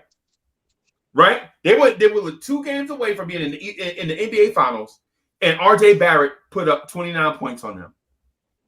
So we view things differently. Like, what I'm saying is if RJ Barrett was putting up these numbers and doing these things for a different, if he was doing this for the Detroit Pistons, right?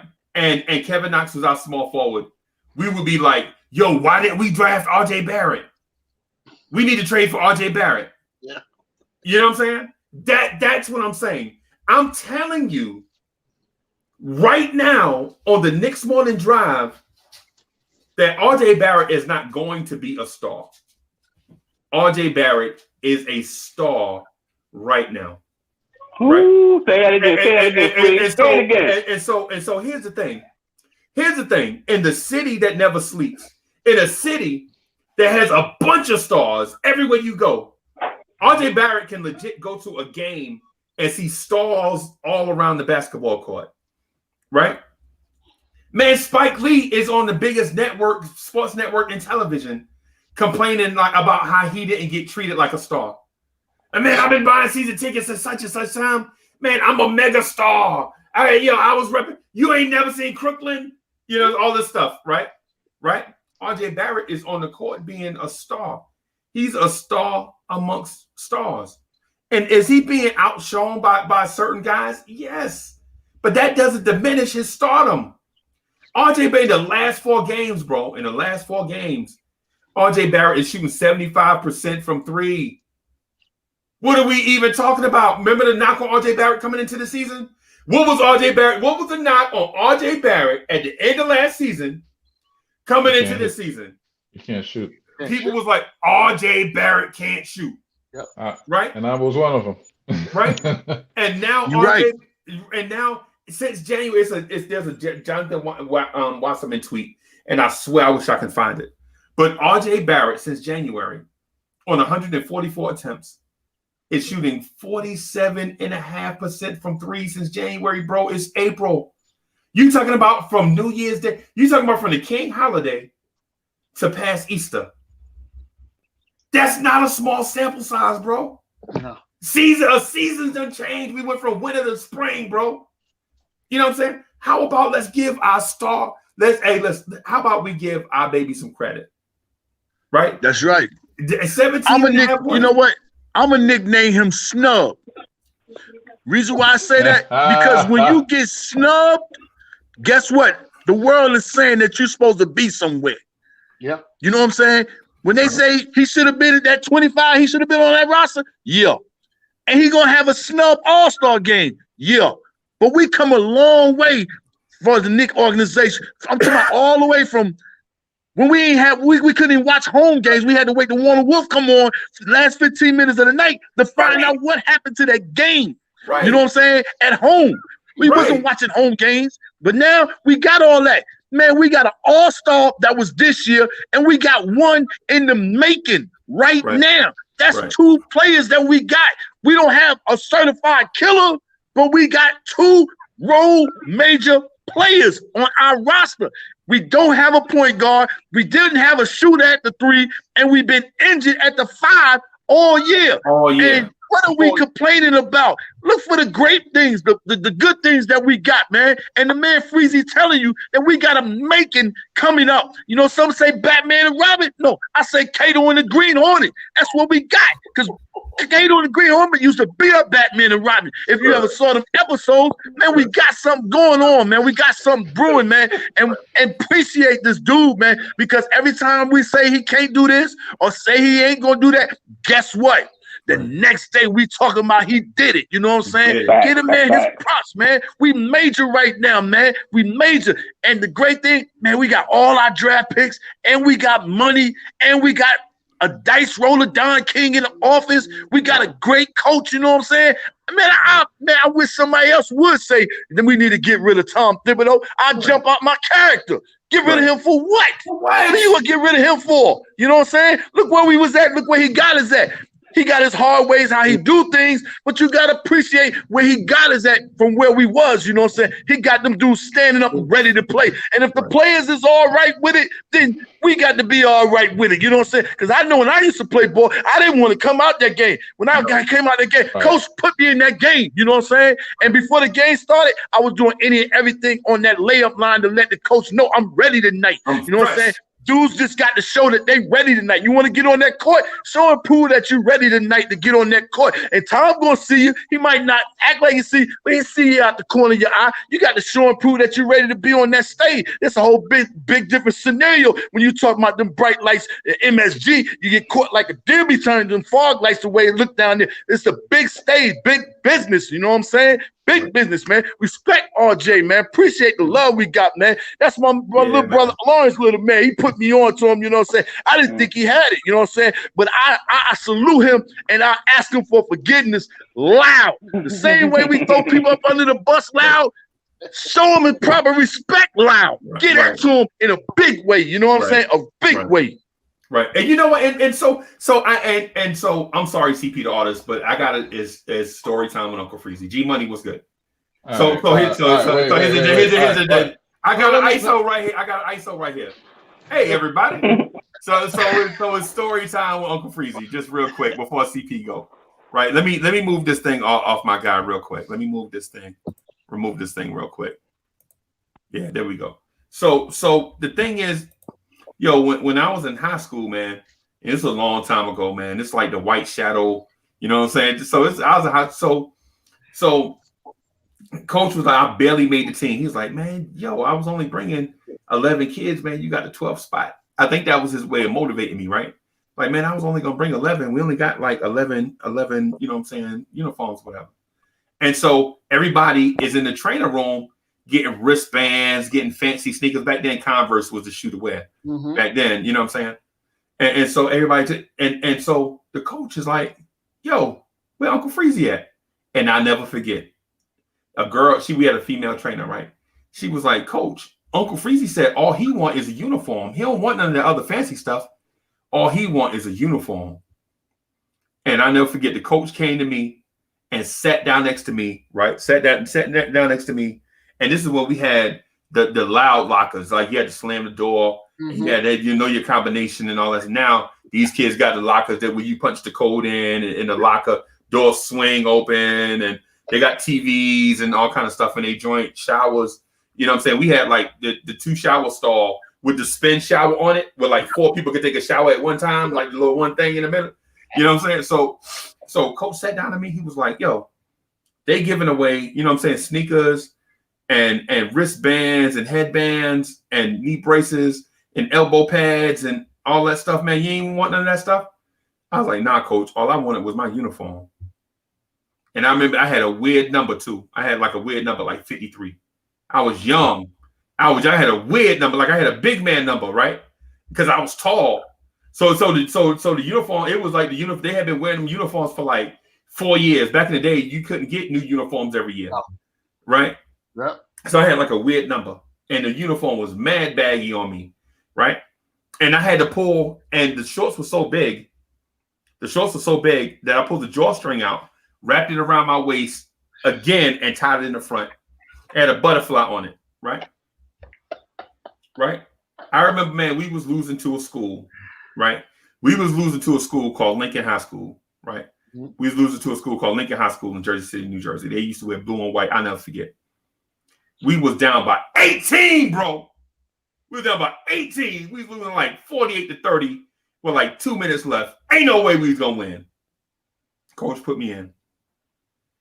And the first thing happened, this dude throws a bad pass, and I run my fastest and dive for that loose ball and flick it up in the air, right?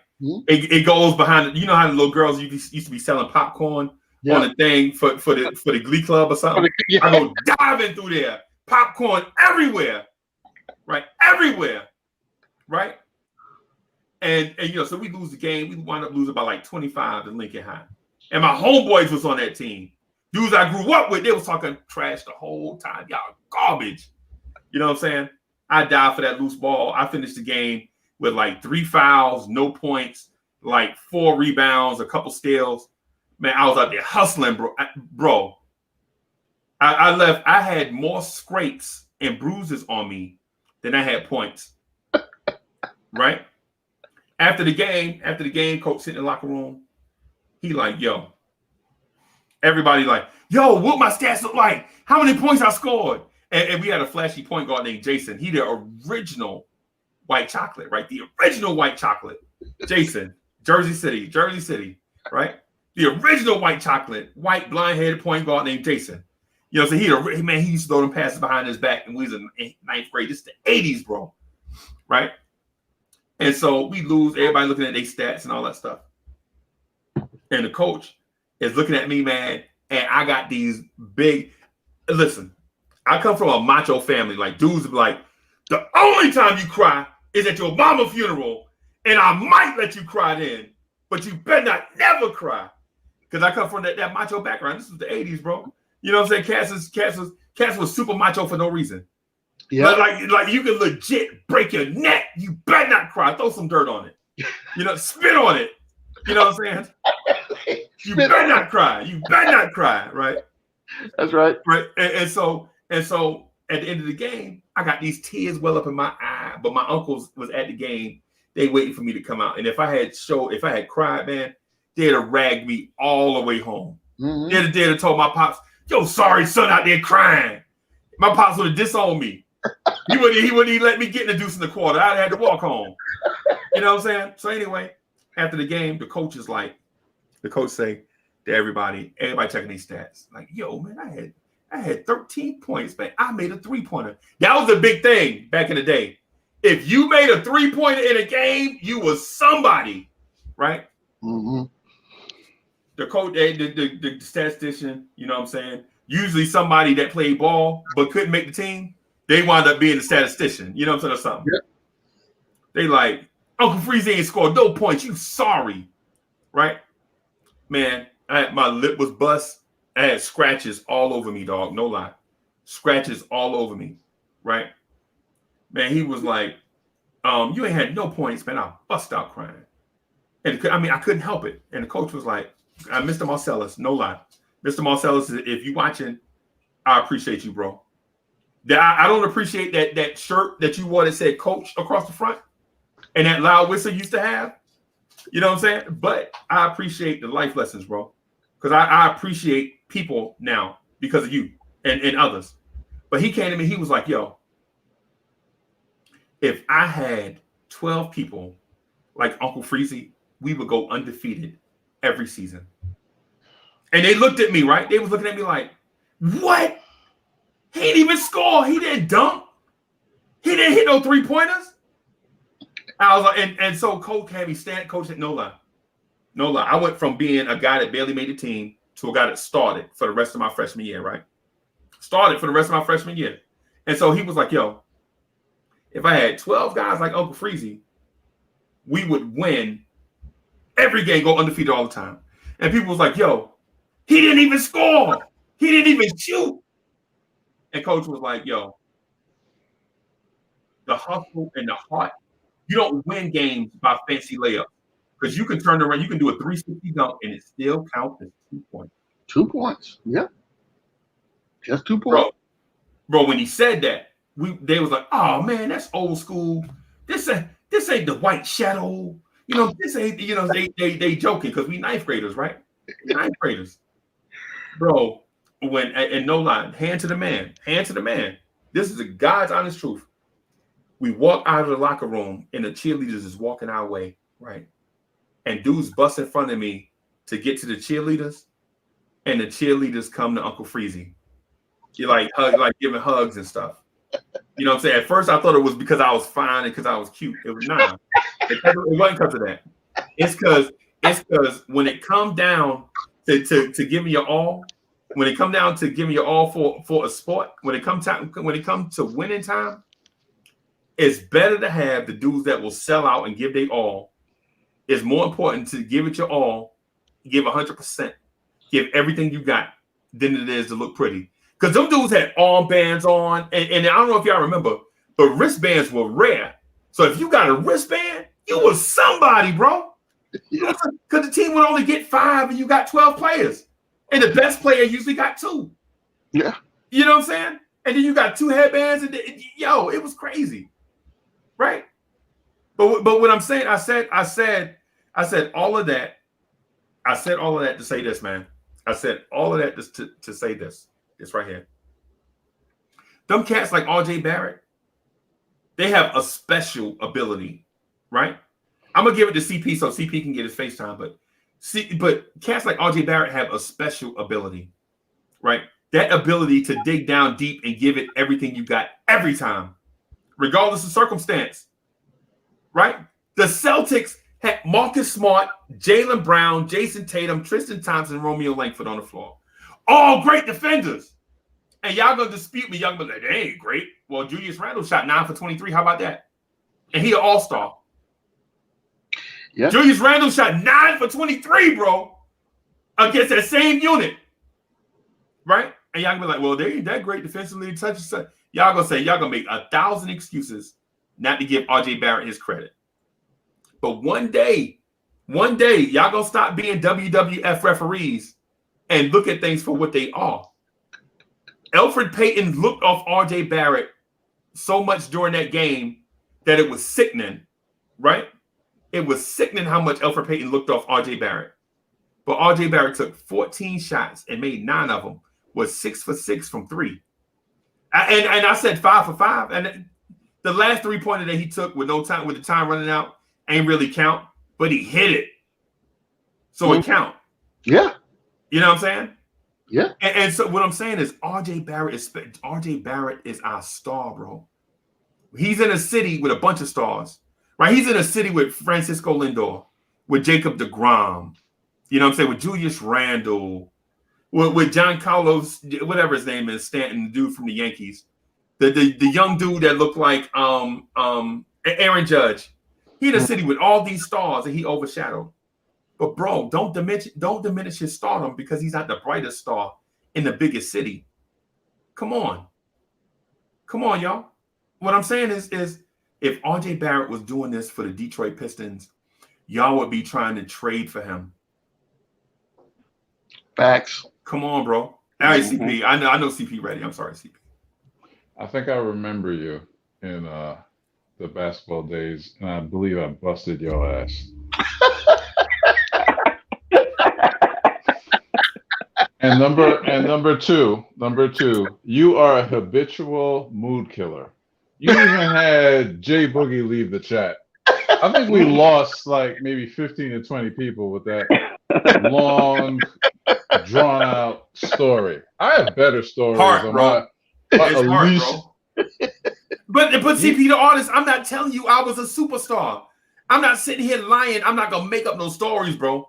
Well, my thing is, and y'all see this every day. I bring this a certain passion to this joint. When I believe in something, dog, I go 100% with it.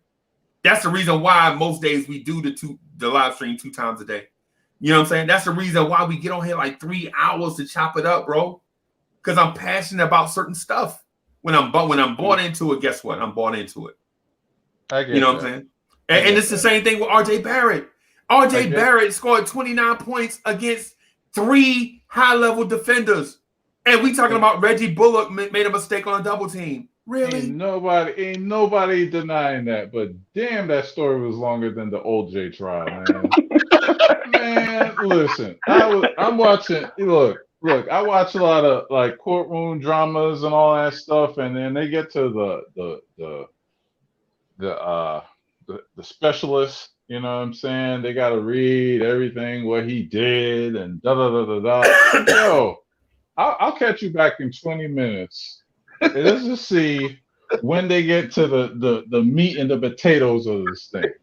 I needed a 20-minute recess after that deposition. Man, you are a mood killer, man. Hey, where's your avatar at? What do you mean? Your avatar ain't showing up. It's just like it's look crazy. I see CP like everybody else. Nah, bro. It's just a plain white circle. Yeah, man. You look like the White Shadow, bro. Oh, that's weird.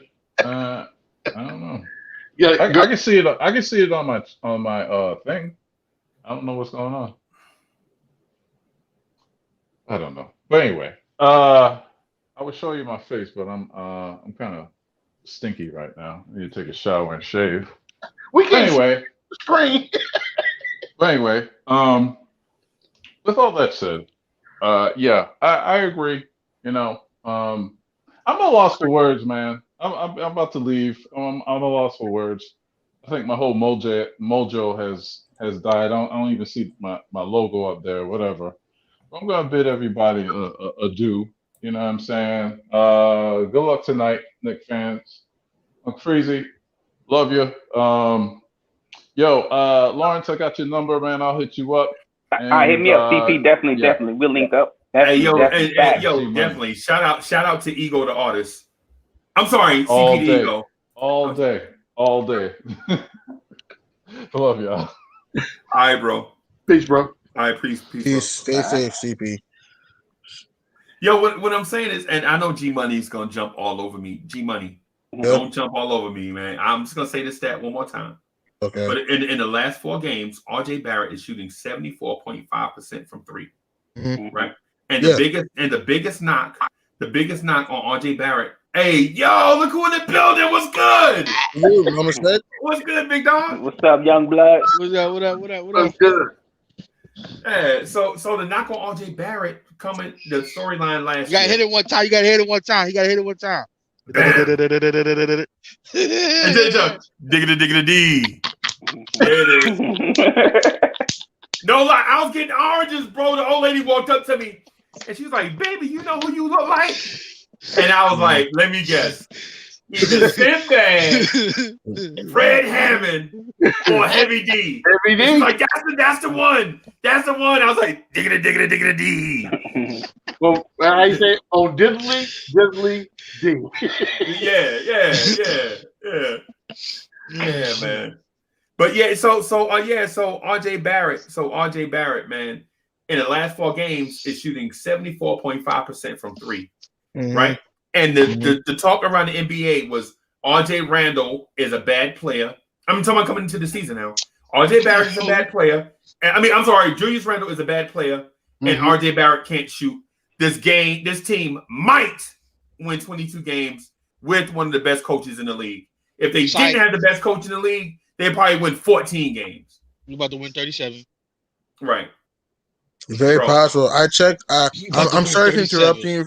I'm sorry for interrupting you guys, but I checked Miami schedule and Atlanta and Boston schedule in April. They're brutal. You want to hear the schedule? It relates to this. You want to hear the schedules for a moment compared to our schedule? Yep. All right, let's look at Boston's schedule. They're home against Minnesota. They'll win that game. They're at Denver. They're going to lose that game. They're at Portland. They're going to lose that game. They're at the Lakers. AD's going to come back. Home against Golden State. Lose. Home against Chicago. Lose. Home against Phoenix. Lose. Oh, that's definitely an L. At Definitely a loss. This is Boston's schedule. At Brooklyn. Oh, that's Oh man. KD back? Oh my god. KD's back. At Charlotte. That's a 50-50. I give him a 50. Charlotte, because LaMelo Ball might not be back. Whoever win or lose, we still win. I know. I'm just let me finish the April schedule. We'll get to May soon. Home against OKC. They'll win that game. And then home against Charlotte. That's Boston's schedule in April. What about Atlanta? You said you had Atlanta's? Atlanta, no. I got let me get Atlanta's for a moment though. Can I tell you Miami's for a while? Yeah. Go ahead and do Miami. Yeah, go. Miami's schedule's bad. Home at Portland. Oh, he froze. No, they're at Portland. What do you think? Win or loss for Miami? I think it's a loss. I don't know. Okay. Because Miami is a good defensive team. Yeah, they are. I know. Okay, at Phoenix. I think they lose again. That's a loss. Yeah, that's a loss. At Denver. That's a loss. They lose that one too. Yep. They'll beat Minnesota. Home against Brooklyn. That's a loss. Yep. They'll beat Houston. At San Antonio. That might be a loss too. Well, I think they'll win San Antonio. All right. I think they'll beat San Antonio. Okay, at Atlanta. That's a They'll beat Atlanta. They'll win that one. They beat Atlanta. Okay, Chicago twice. I think they split. I agree. Okay. Nah, I think Chicago will wash. Okay, and home against San Antonio. San Antonio's a good road team. Don't forget. Right. I think that the first game they play against San Antonio will be predicated on what happens in the last game, in the next game. Right. I think they won't win both, but I don't think they'll lose both either. Okay. Sure, I think they lose in San Antonio, but I think they beat San Antonio at home. That's my guess. Let me get Atlanta's schedule, okay? I'm not trying to change the talk. I'm very sorry. It just relates to this, though, because people talk about, we have a bad schedule in April. When I look at our schedule, it's not as bad as people think, though. We have a lot of home games. What? G-Money. I agree with him. But G-Money, a month ago, when I said that, you were like, nah, that's good. I admit, I did, but the more I look back at it, the more I think about it, the more I look back at it, and the more I thought about it, you were right, Freezy. I was open-minded. I'm like, okay. I checked. Hey, we have a lot of home games. We're a good home team. Growth. You're wrong. That's growth. I admit I was wrong. Against teams that are average at best. So let me tell you Atlanta's schedule in April. We'll get to May when we get there. We'll get to April. Yeah. Let's check Atlanta's schedule. They're home against Chicago today. Win or loss? Loss. Against Chicago, that's a loss. They're at home against Chicago. I think they lost. I think they'll win against Chicago. Okay. They'll win? Okay. I don't know. Atlanta, yeah. This is Atlanta's schedule. At Charlotte. I'm gonna give Charlotte the W. Okay, they'll beat. I think they can beat Toronto. At home against Milwaukee. They're gonna lose. Yeah, they're gonna lose that. Milwaukee. Okay, home against Indiana. Indiana's banged up right now. Oh, but Caris LeVert is coming back. No, he's been back. He's been back. He's been back. All right. Okay. Who's the other guy they have out? Sabonis, Brogdon, and Turner are banged up right now. They're not playing right now. Okay.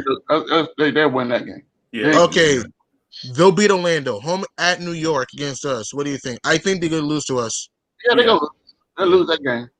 Okay. Home against Miami. Atlanta schedule. Home against Miami. They'll lose that game. They'll lose to Miami. Home against Milwaukee again.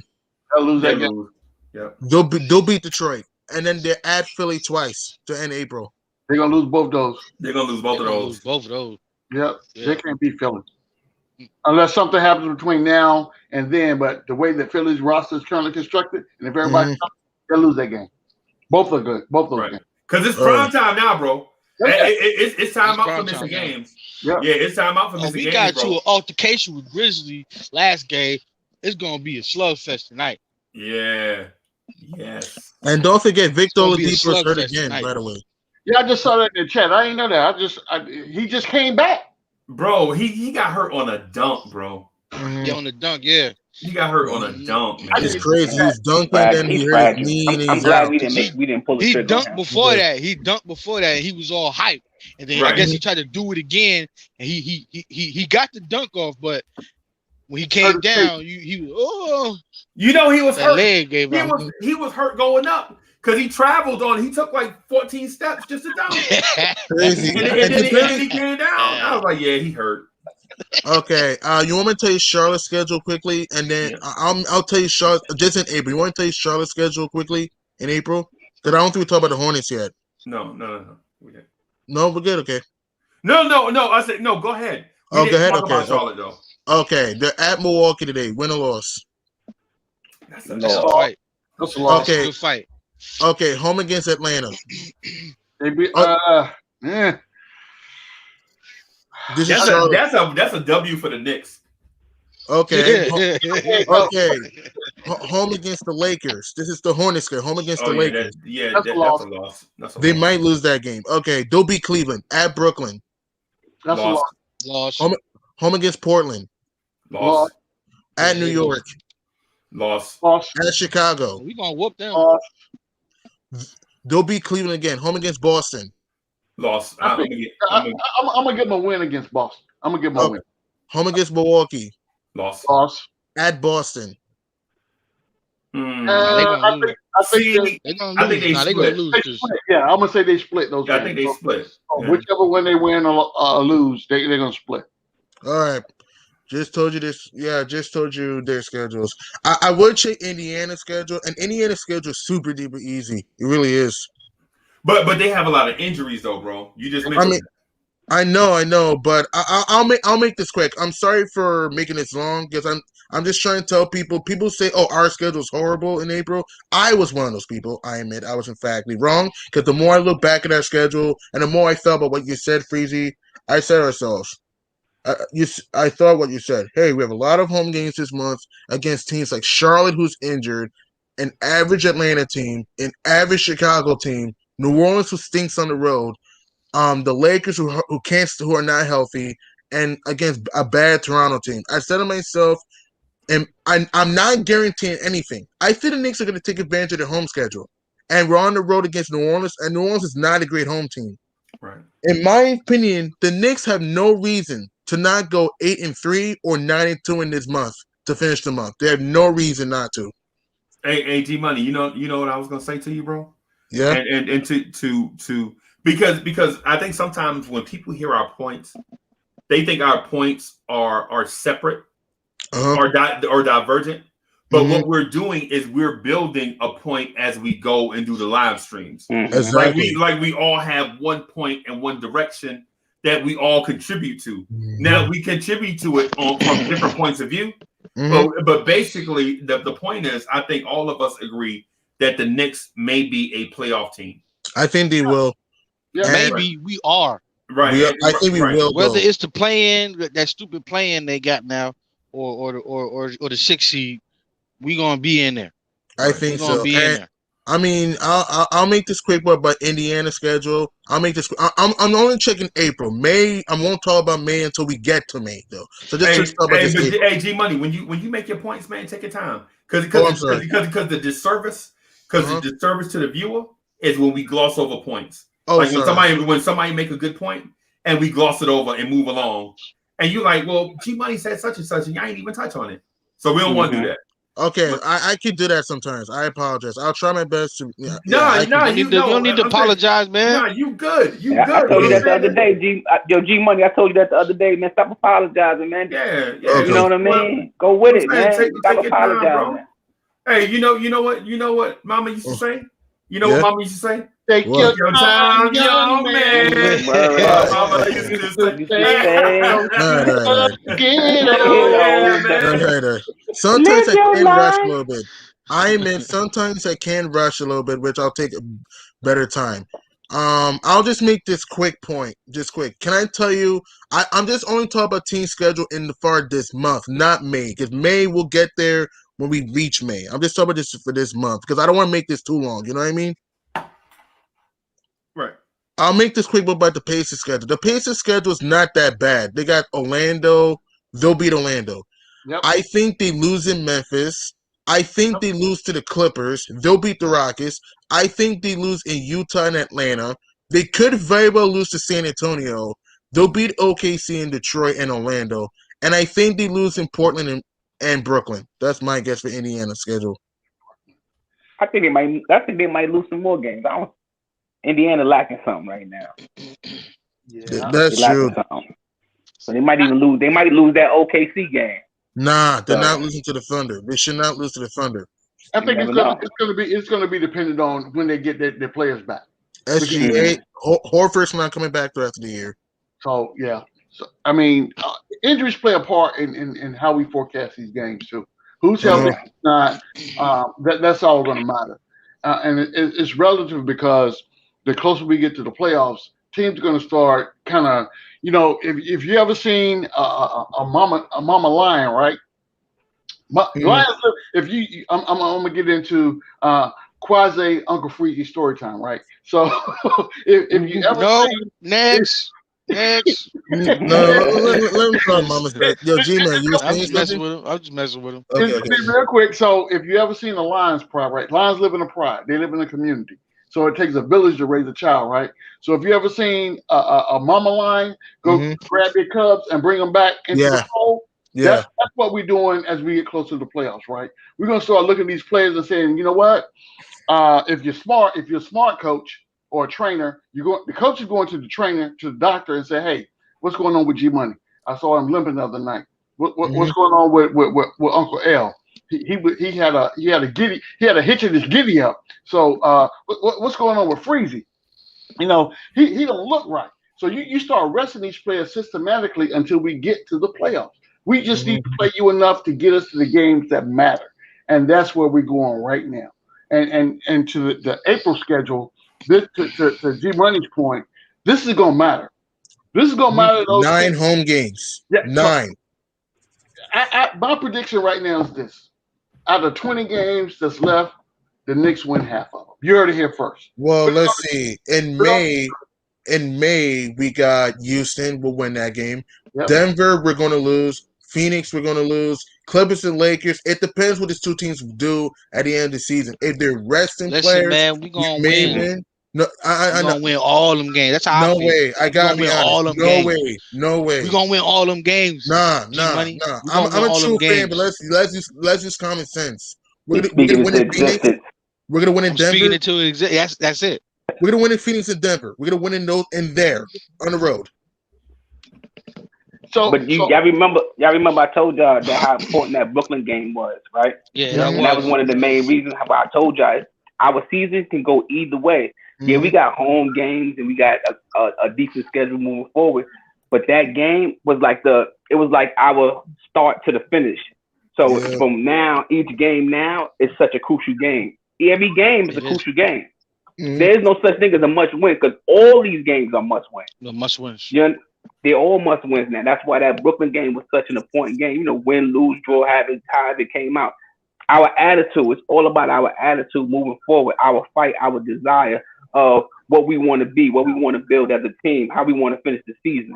You know what I mean? Because if we finish the season strong, no matter what place we finish, that's a successful season. But if we downslide and we start to tail spinning out and finish on the downhill, this season is not going to be a successful season, not the way how we started this season. That's true. We just got to finish strong. We got to play a complete 40 minutes. We got to limit turnovers. We got to rebound the ball, and we got to find a go-to guy. What killed us against Brooklyn and Boston, we didn't have a go-to guy, and also rebounding. And what really annoyed me against Boston, why would Reggie Bullock double Tatum at the elbow. We Leaving all see it. Marcus Smart, who can hit a big shot at the top of the key. I think it was at the left wing, I'm sorry. And that was virtually the dagger. Because if I know Tatum is a great player. I understand that. But if we don't double Tatum, Randall was playing a good job on Tatum on the elbow. We could have potentially, gone a stop with the ball back, and who knows? Maybe that game is totally different. The Brooklyn game, if we rebound the ball over TLC and Jeff Green.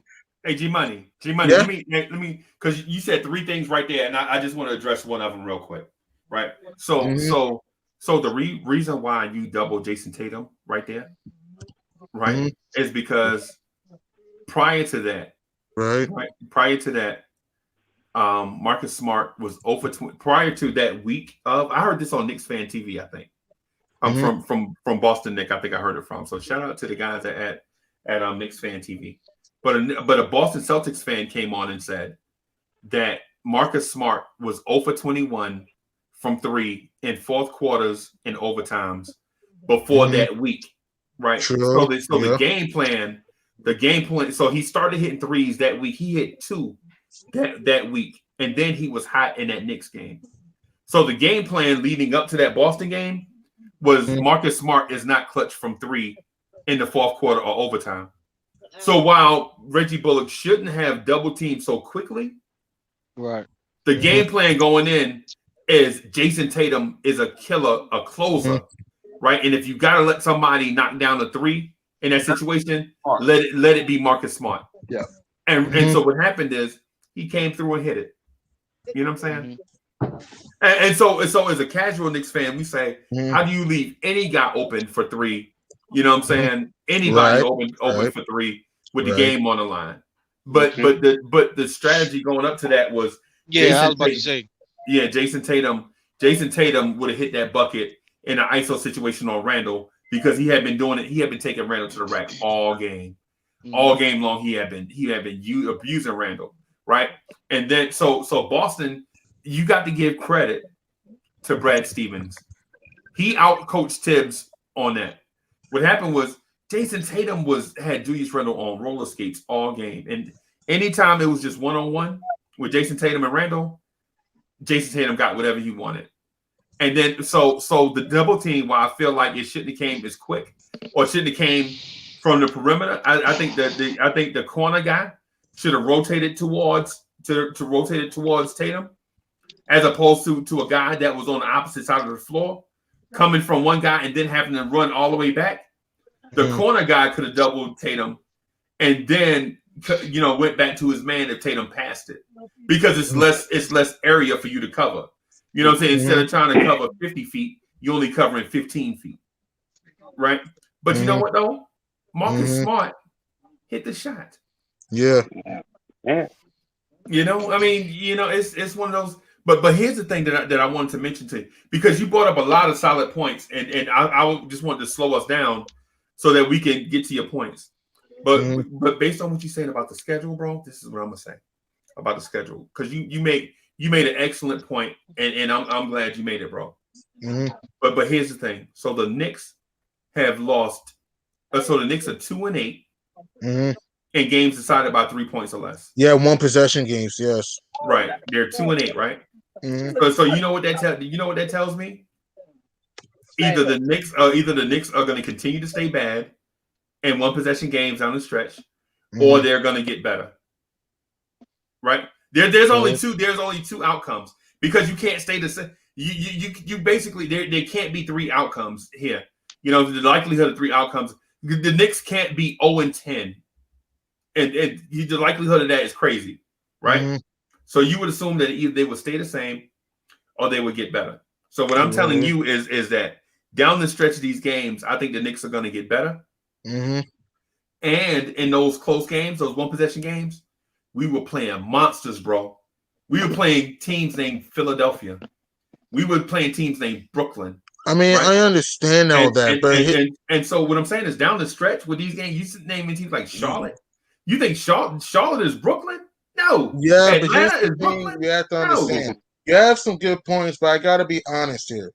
Look, I'm not downgrading the teams we're playing, but let's be honest. We should have beaten Philly twice without Joel Embiid and without Seth Curry, the meeting in New York. Because remember, against Philly, we were up 9 going to the fourth quarter and in Philadelphia, but we couldn't close because of turnovers, bad shot selection. We lost that game by 3. The game in the Garden, we were up by 4 with under a minute to go at the Garden. Right. 58 seconds, I remember that. Yeah. We lose that game because we let Tobias Harris get a 3 at the right corner, and then I remember I think Shake Mill missed a runner. We couldn't grab the rebound. Danny Green got the offensive board. Then everything's a scramble. No, Nerlens Noel got the offensive. No. I'm talking before that. Before that. Okay. Then I think Mill missed another shot. Then Noel got the board, but Randall foolishly pushes off Tobias Harris.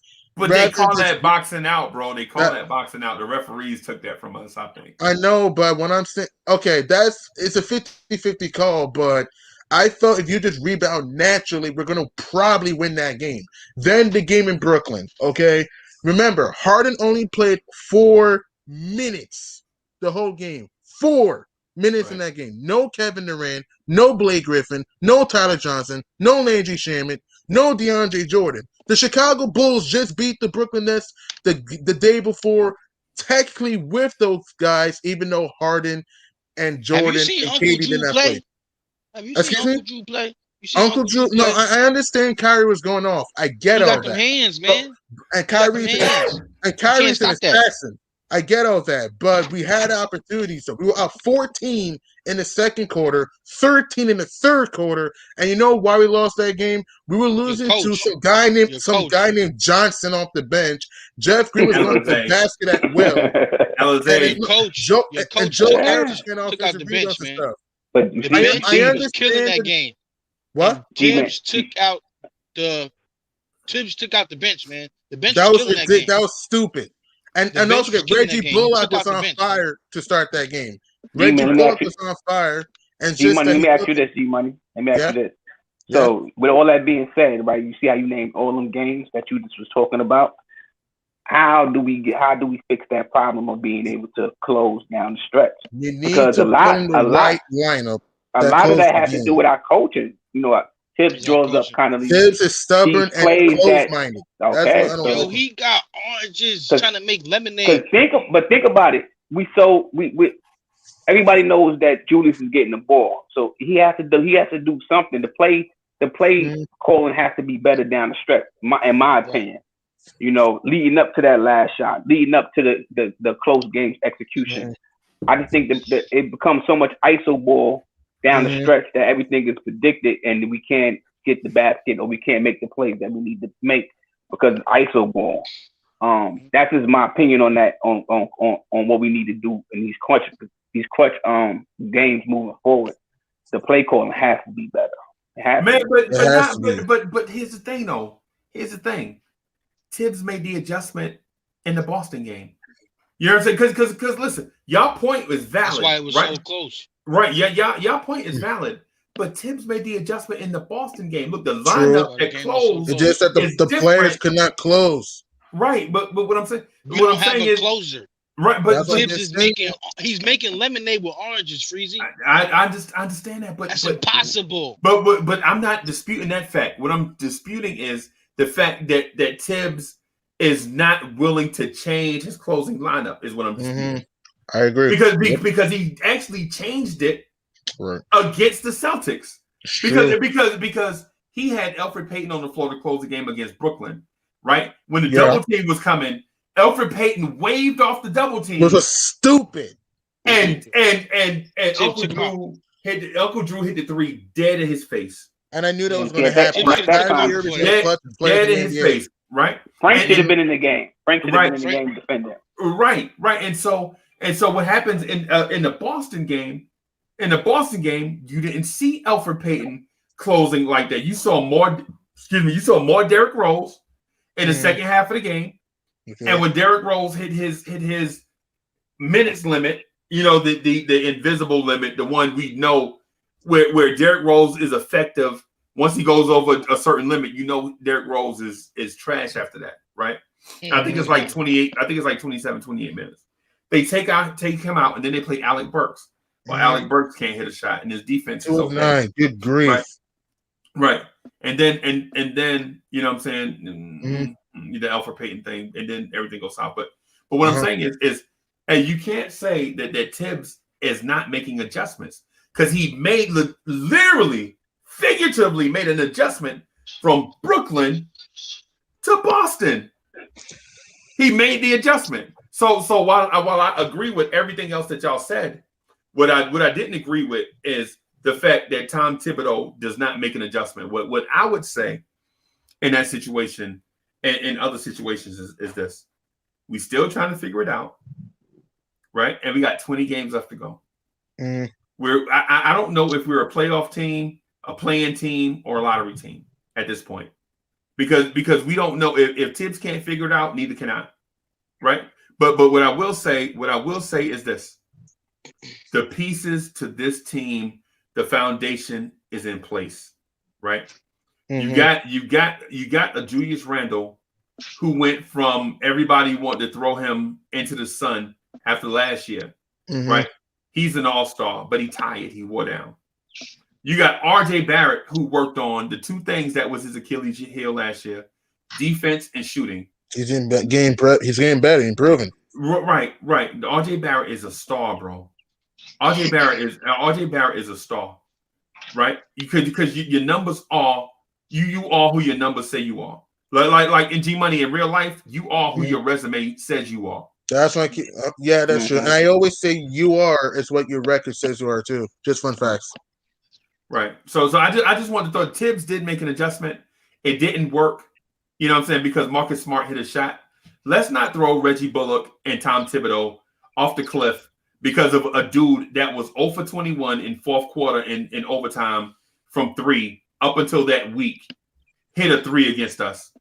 You have to live with those odds, right? You have to, and sometimes you have to take chances, and sometimes the chances backfire, and sometimes they work out good. Like for example, I used to make $180 a week. That's all I used to bring home after taxes, right? But I saved some money. I saved about $70, and I bought Miss Mocha a ring. I was like, "Hey, girl, I will be eating beanie weenies and spam for the next 2 weeks. For the next 2 weeks. But I want to put this ring on your finger because I don't feel like I can afford to let you walk away. God bless you. I'm willing to eat spam for like 2 weeks because." And she was like, "This ring's so cheap," and I was like, "Baby, listen, that's all I got in material stuff, but I'm gonna give you way more than that in love, right?" Yes. Sometimes you got to take a chance, bro. Sometimes you got to take a chance. I mean, I hear what you're saying, but Marcus Smart, again, I'm not saying he's a great shooter. He's not, but he has hit clutch shots before. And remember, he's starting to get into a rhythm a little bit in the fourth quarter. So that's why, in my opinion, I would not have doubled. That's just me, though. I would have played man to man. He shoot 38% from wide open threes. That's above league average. That's my point. So that's why I'm trying to be strong. Yo, free. That's why I can't let him off the hook. I'm sorry. Me neither. No way. That's the end game. That's end game adjustment that he's supposed to have made, and you should have knew that Marcus Smart had just hit that shot. He just hit a 3. He just hit a 3. So that's why I got it. That's mental. That's he did that. You understand what I'm saying? You got to recognize that as a defender. Not to leave nobody open. See, now y'all blaming analytics. Now y'all blaming analytics and not blaming. Okay, so are you okay? Well, this is really more on Bullock. I won't blame Thibs. Really more on Bullock. What killed us more? The 3, or if Tatum takes Randall and he shoots the 2. The 3 killed us, right? It could have been a bad shot by Tatum. It could have been a bad. But I'm just saying the 3 killed us, right? So 3 points killed us, right? That was the dagger, the 3 points, right? Yeah, I knew. And I only say that to say because that's why it was such a bad double team. That's why it was such a bad double team because we couldn't afford to give up a 3, but we could have afforded to give up the 2. You know, and they would have had to work for the 2. You see what I'm saying? That's why it was such a mental error for them to give up them 3 points. That's why it was a bad double. Like I said, Marcus Smart, he may not be a great shooter, but he can hit that shot. This isn't a bad. You in the NBA, everybody hits some shots. You know? And here's the thing: Tatum's about to either lose the ball or take a bad fadeaway at the elbow.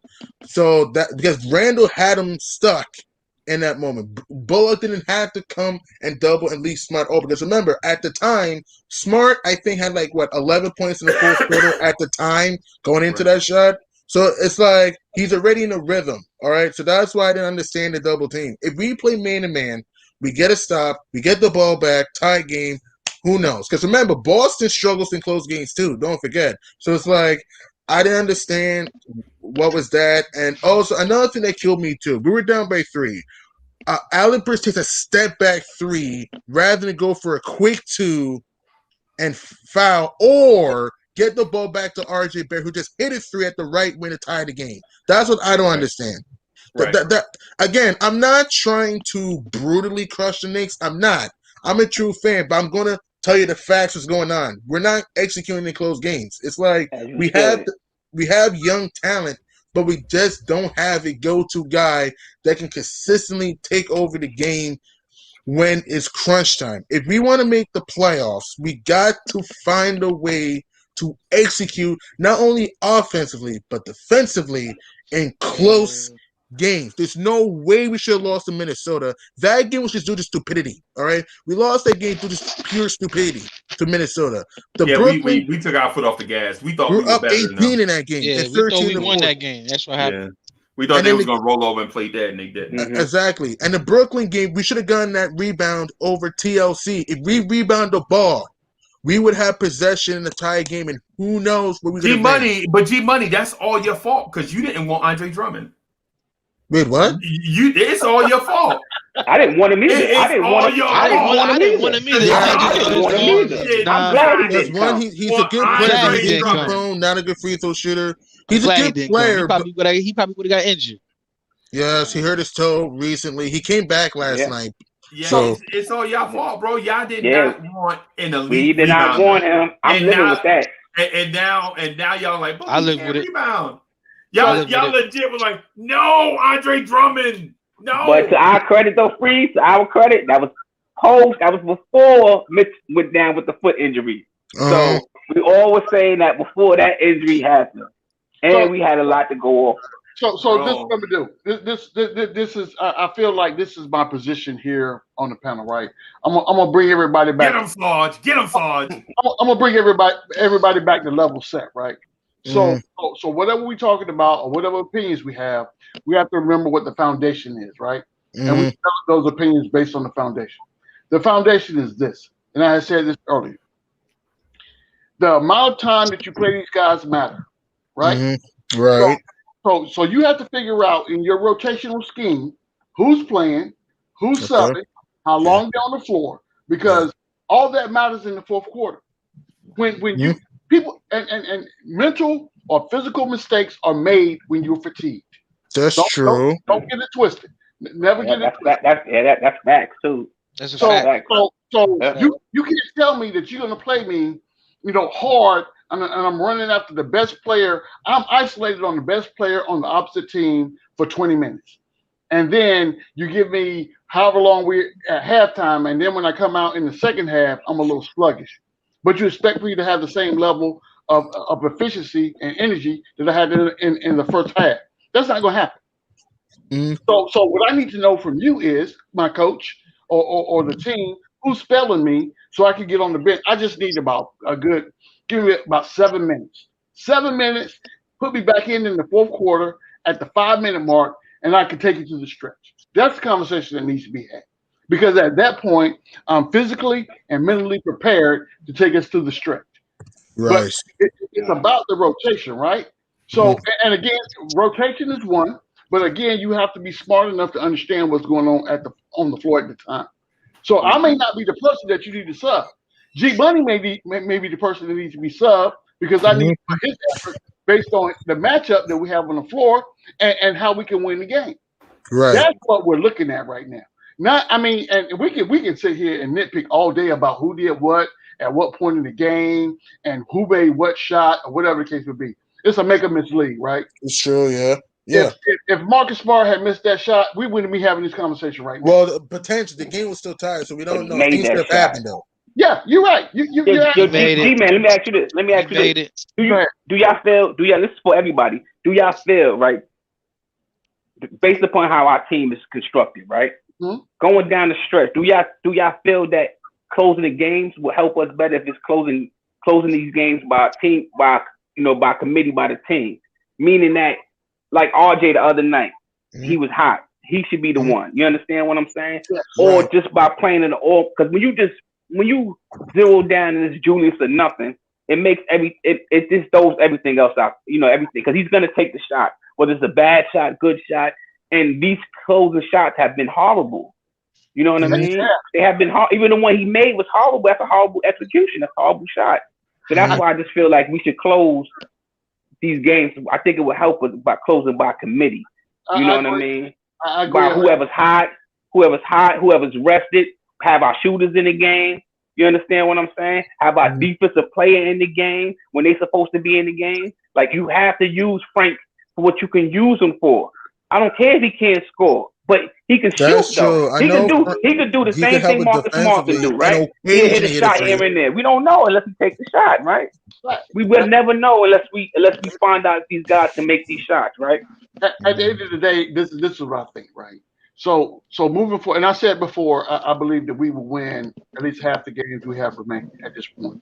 So as we get closer to the playoffs, my hope, and again, hope is not a strategy. I'm gonna put that on a T-shirt. Hope is not a strategy, but I believe that Tibbs will begin to understand kind of what the makeup of the team is, what the strengths and the weaknesses are, and what those matchups and what the rotation best benefits based on what's going on with the opposing team. To your point, Mitch, I agree that it should be closing by committee, because we don't have that one guy. We don't have a Michael Jordan that you just give the ball to him in the fourth quarter and say go to work, or Kobe Bryant and say, hey, this the ball. We're gonna put the team on your back. Go to work. We don't have that type of player. What we do have, if managed correctly, are players that can contribute in the proper moment. So whether it's an offensive play or a defensive play, I'm gonna give you two examples real quick. Think about the game where Bullock got that last steal. Over Fournier, that was at the right wing. I remember it was supposed to be a pick and pop for Vucevic, but we were up by one. So Bullock got deflection that stole the ball, and that was it. Exactly. So that's a defensive example. And to the point that I think G Money just brought it up a few minutes ago, that shot that Randall made in the other game that we won, and it was a bad shot, but he made the shot, right? It was a bad shot selection, but luckily the ball went in, right? Yeah. So these are the type of situations we need to play situational basketball. We are not a team with all-star players where we have one all-star, but we're not in a situation where we have a Kobe Bryant, a Michael Jordan, a LeBron James that we can say, hey, here's the ball, go win us the game. We're not equipped, we're not built like that.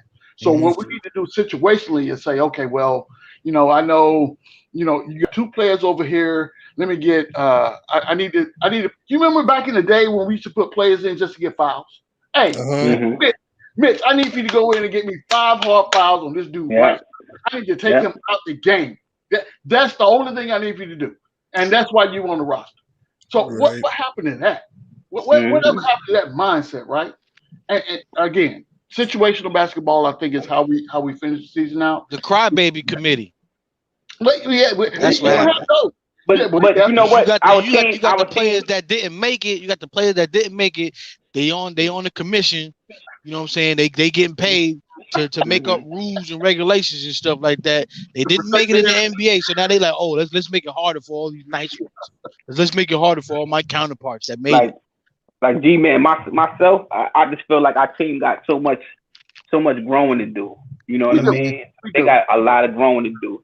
Because this time, like we sit here, like, we started the conversation today talking about RJ Barrett, right? This guy be smoking. When you talk about a closer, we don't know if he's our closer or not. You know why? Because come fourth quarter, all of a sudden, they don't pass him the ball. That's true. He gets See what I'm saying? So we'll never know these kind of things and these answers to Look this. what he He's did hot. last night, man. They wasn't even getting. He made Mama it. said exactly, but Mama count, said, but you know, they made wasn't. it. Randall was shooting the ball. It came fourth quarter. It was Randall, and he was having a horrible game. You understand what I'm saying? And then you had RJ taking it upon himself with his little mid range. He stepped his little mid range, came through the hole when we needed a basket. He hit the mid range shot at the top of the key. Boom. You understand what I'm saying? But he was hot, and why we didn't feed that boy last night? And I also want to throw this quick point though. That's if on you the had team, a guy though, like fellas. Vucevic, Do you understand that? That's on the team. That's on the team, man. That's on our point guard to recognize that. Other players to recognize that. Coaching staff to recognize that. And this is not the first game. The Boston wasn't the first game that has happened. It has happened before, plenty of times. When Julius just takes over the game and he shoots the ball, and we live with it because that's our all-star, right? So we live with that. But truth be told, he don't be the hot player. RJ be the hot player. But see, that's the thing right there. That's the thing right there. Just because you make the most money don't mean you know what I'm saying, you take the most, you know what I'm saying? Exactly. It's guaranteed got to come through you.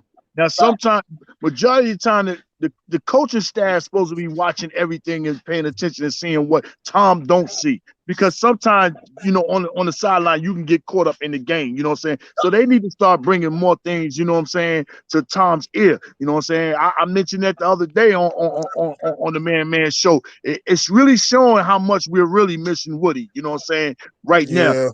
He was that, you know, that Fred Flintstone, that nanu getting in his ear, you know what I'm saying? Also, at the same time, when you a ball player, when you a ball player, you know, RJ and Julius, they got to get together. They got to have conversation. They got to talk to one another. Yo, big fella, take me sometime. You know what I'm saying? I know you're going to let me bring us home. You know what I'm saying?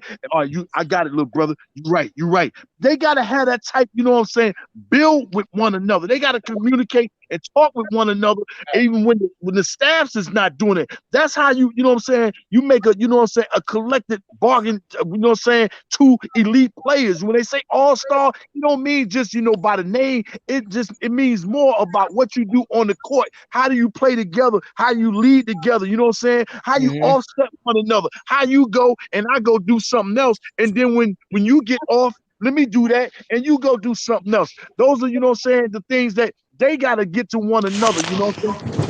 They got to be more, he got to be more man about his situation and go in there and be like, yo, give me the ball. I need the ball. He got to be talkative, just like he did at the end of the third quarter of that game when he was all riled up, you know what I'm saying? And he know he on one. I can't trust my point guard to make those decisions because we don't have a elite point guard that can make the right decisions on the court when the coach on the sideline is not making those decisions. That's what makes you a elite point guard, like Chris Paul. I know the whole playbook. Coach, you ain't got to call a timeout. I can call this play, you know what I'm saying, that you want without us using a timeout. You know what I'm saying? That's why we missing an elite point guard. But all this right here, right now, what we doing this year, these are growing pains. I'm not upset about the errors. I'm not upset about the missed shots with the game on the line. I'm not upset about when they make a bad decision with the game on the line because they're growing pains. These are the times that you have to learn. You have to get your feet wet and learn these type of situations. Now, if we was doing this same situations next year, then yeah, I can be mad at him because I'll be like, yo, you did that last year. Now you really choking because you're supposed to learn from that last year. You know what I'm saying? So everything that we doing right now is growing pains. Julius ain't never been the go-to man in the NBA. Ain't nobody on our team been the go-to man on our team.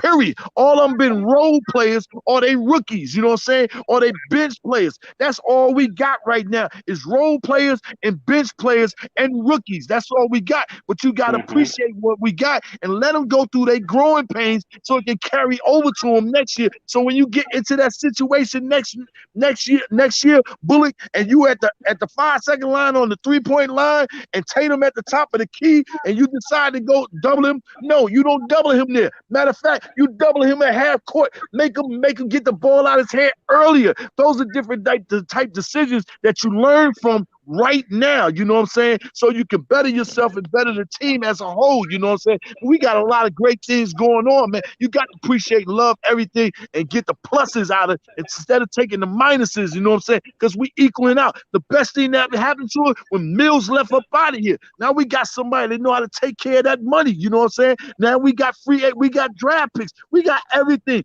This is not our year right now, even though we want it.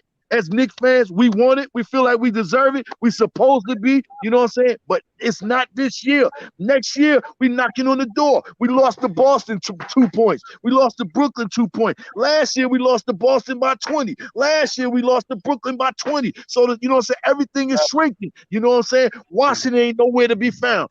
Toronto falling off. So now we only got Boston, and we got Philly, and we got the Nets in front of us. And we tied with Boston right now as far as the division. 2-2. Yeah, we should have knocked their head off and went 3-1 for the season series, but we knocking on the door and everything, you know what I'm saying? And our time is majorly coming next year, man. You got to believe. As soon as this season is over with, that's why I say I'm waiting on the draft. I'm waiting on free agency. I'm waiting for next season because all this right here ain't nothing but growing pains. Well, they got to go through this and learn what they need to learn, you know what I'm saying? That's what's going to make you a better ball player. You ain't think Scottie Pippen had to go get knocked upside his head over and over by Detroit until he learned and understood. And Mike told him, yo, I need you, dude. I need you. And then when he learned that he needed him, he built his game after the growing pains. You know what I'm saying? These are learning sessions, man. But the league ain't nothing like it used to be. There ain't no touching. It ain't even a sport, really. It's an entertainment. That's why we can't play bully ball when y'all was asking, you know, about how the league is soft now. You know what I'm saying?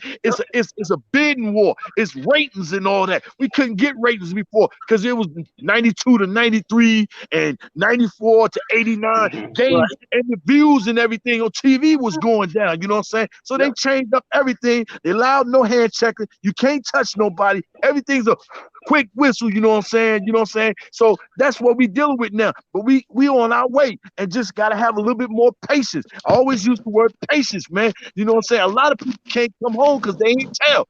Patience, man. We on the way, man. We right here banging on the door. We about to kick it in, man. As soon as this season is over, it's gonna be even better, man. Watch and see what happens, man. Listen to me, man. I don't know where Freezy at, man. Get him out here, man. Stop looking behind that glass, man. Stop playing, man. I'm in the woods, man.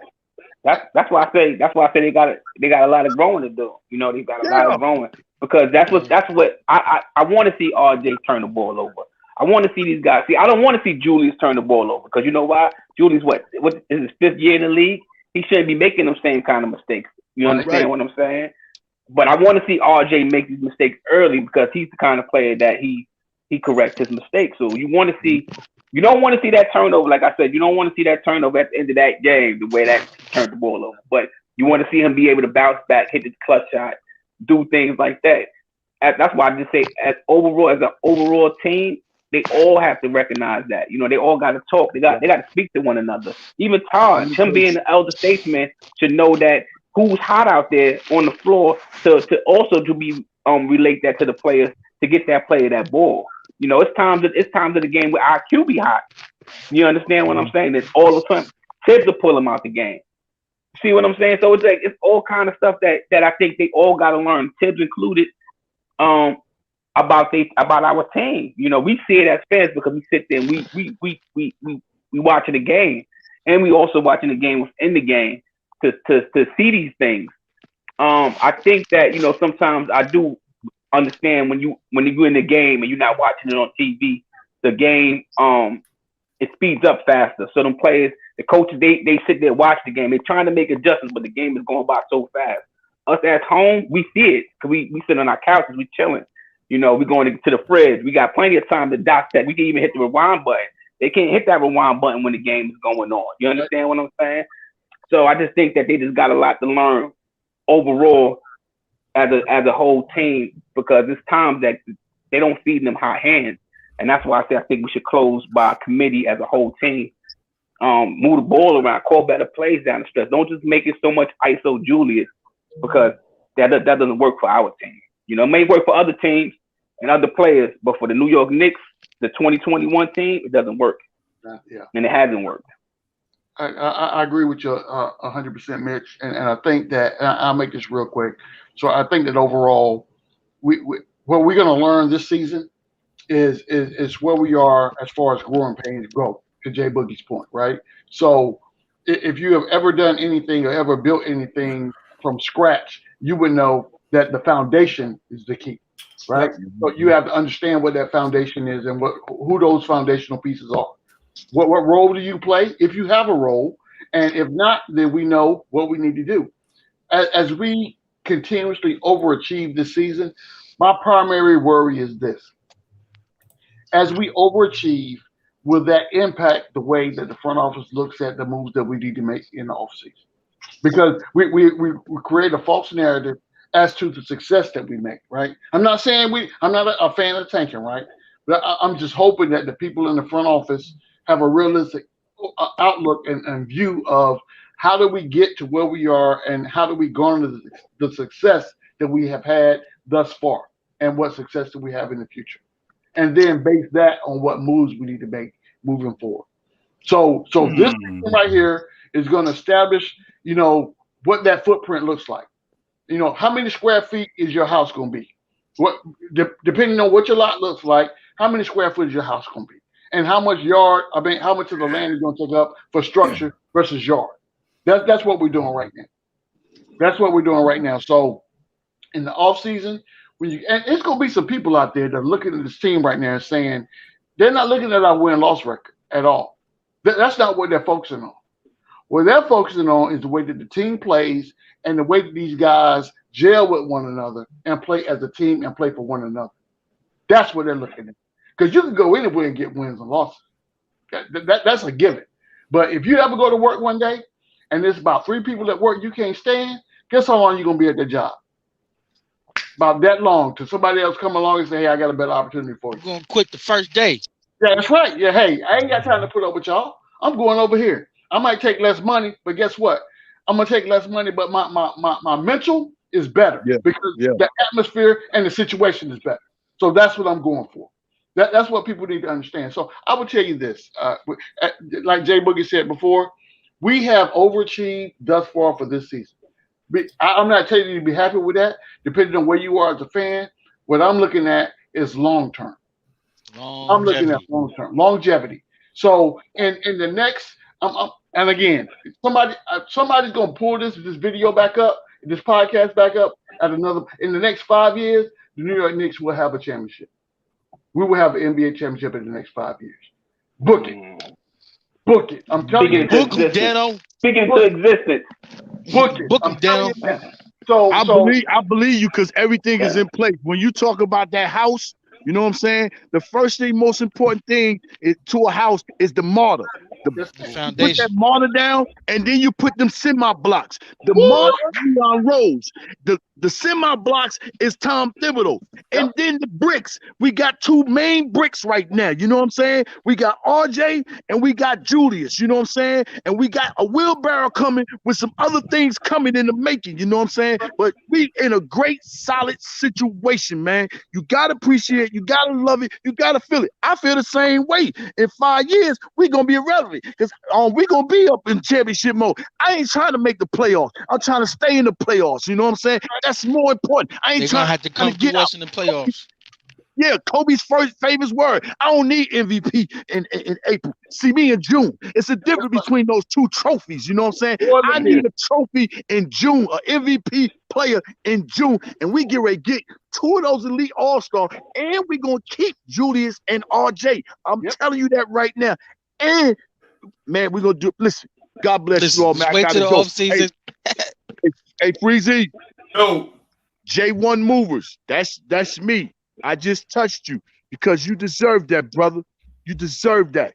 You know what I'm saying? Got to pay the bill, keep the lights on. You know what I'm saying? We got to support all our casters that we love to go on and make sure we do what we do, man. That's why I try to hit everybody up. When I'm on and I come, I got to hit you. You know what I'm saying? You deserve that, man. Keep our lights on so we can continue on doing what we're doing, entertaining, you know what I'm saying, our people. Because they don't get the real underground, you know what I'm saying, feeling from ESPN. You know what I'm saying? No. They get it You know what I'm saying? And I appreciate CP. If you're here and you watch it, keep going upside Max Kellerman's head right now. You know what I'm saying? It's almost NFL draft time. Go upside his helmet. Keep pulling his chin strap off because he coming from the mud just like us, man. You know what I'm saying?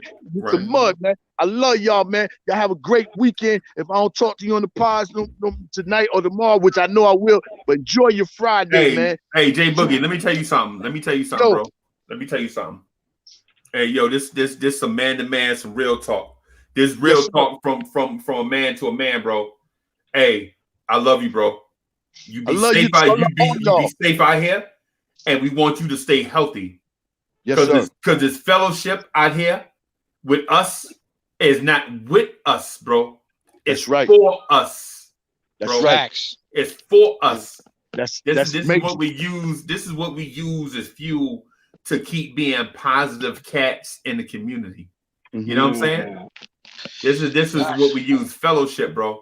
So when you walk in, man, when you out there by yourself, bro, just remember, you not by yourself, bro. Never. You ain't by yourself. Never alone. You know what I'm saying? Like, you know what I'm saying? And I ain't gonna preach, but I will say this. When you know what I'm saying? When you by yourself, you know what I'm saying? Just remember, you know what I'm saying? It's cats out here that have a genuine love for who you are. Not because of a name that you made in the street or things you used to do back in the day, but because of the person that you are. That's right. And we ain't gotta do it. But we want to. That's right. So I'm gonna just say that, bro. I appreciate you for more than just talking Knicks, bro. This is a fellowship, man. Yeah. Always.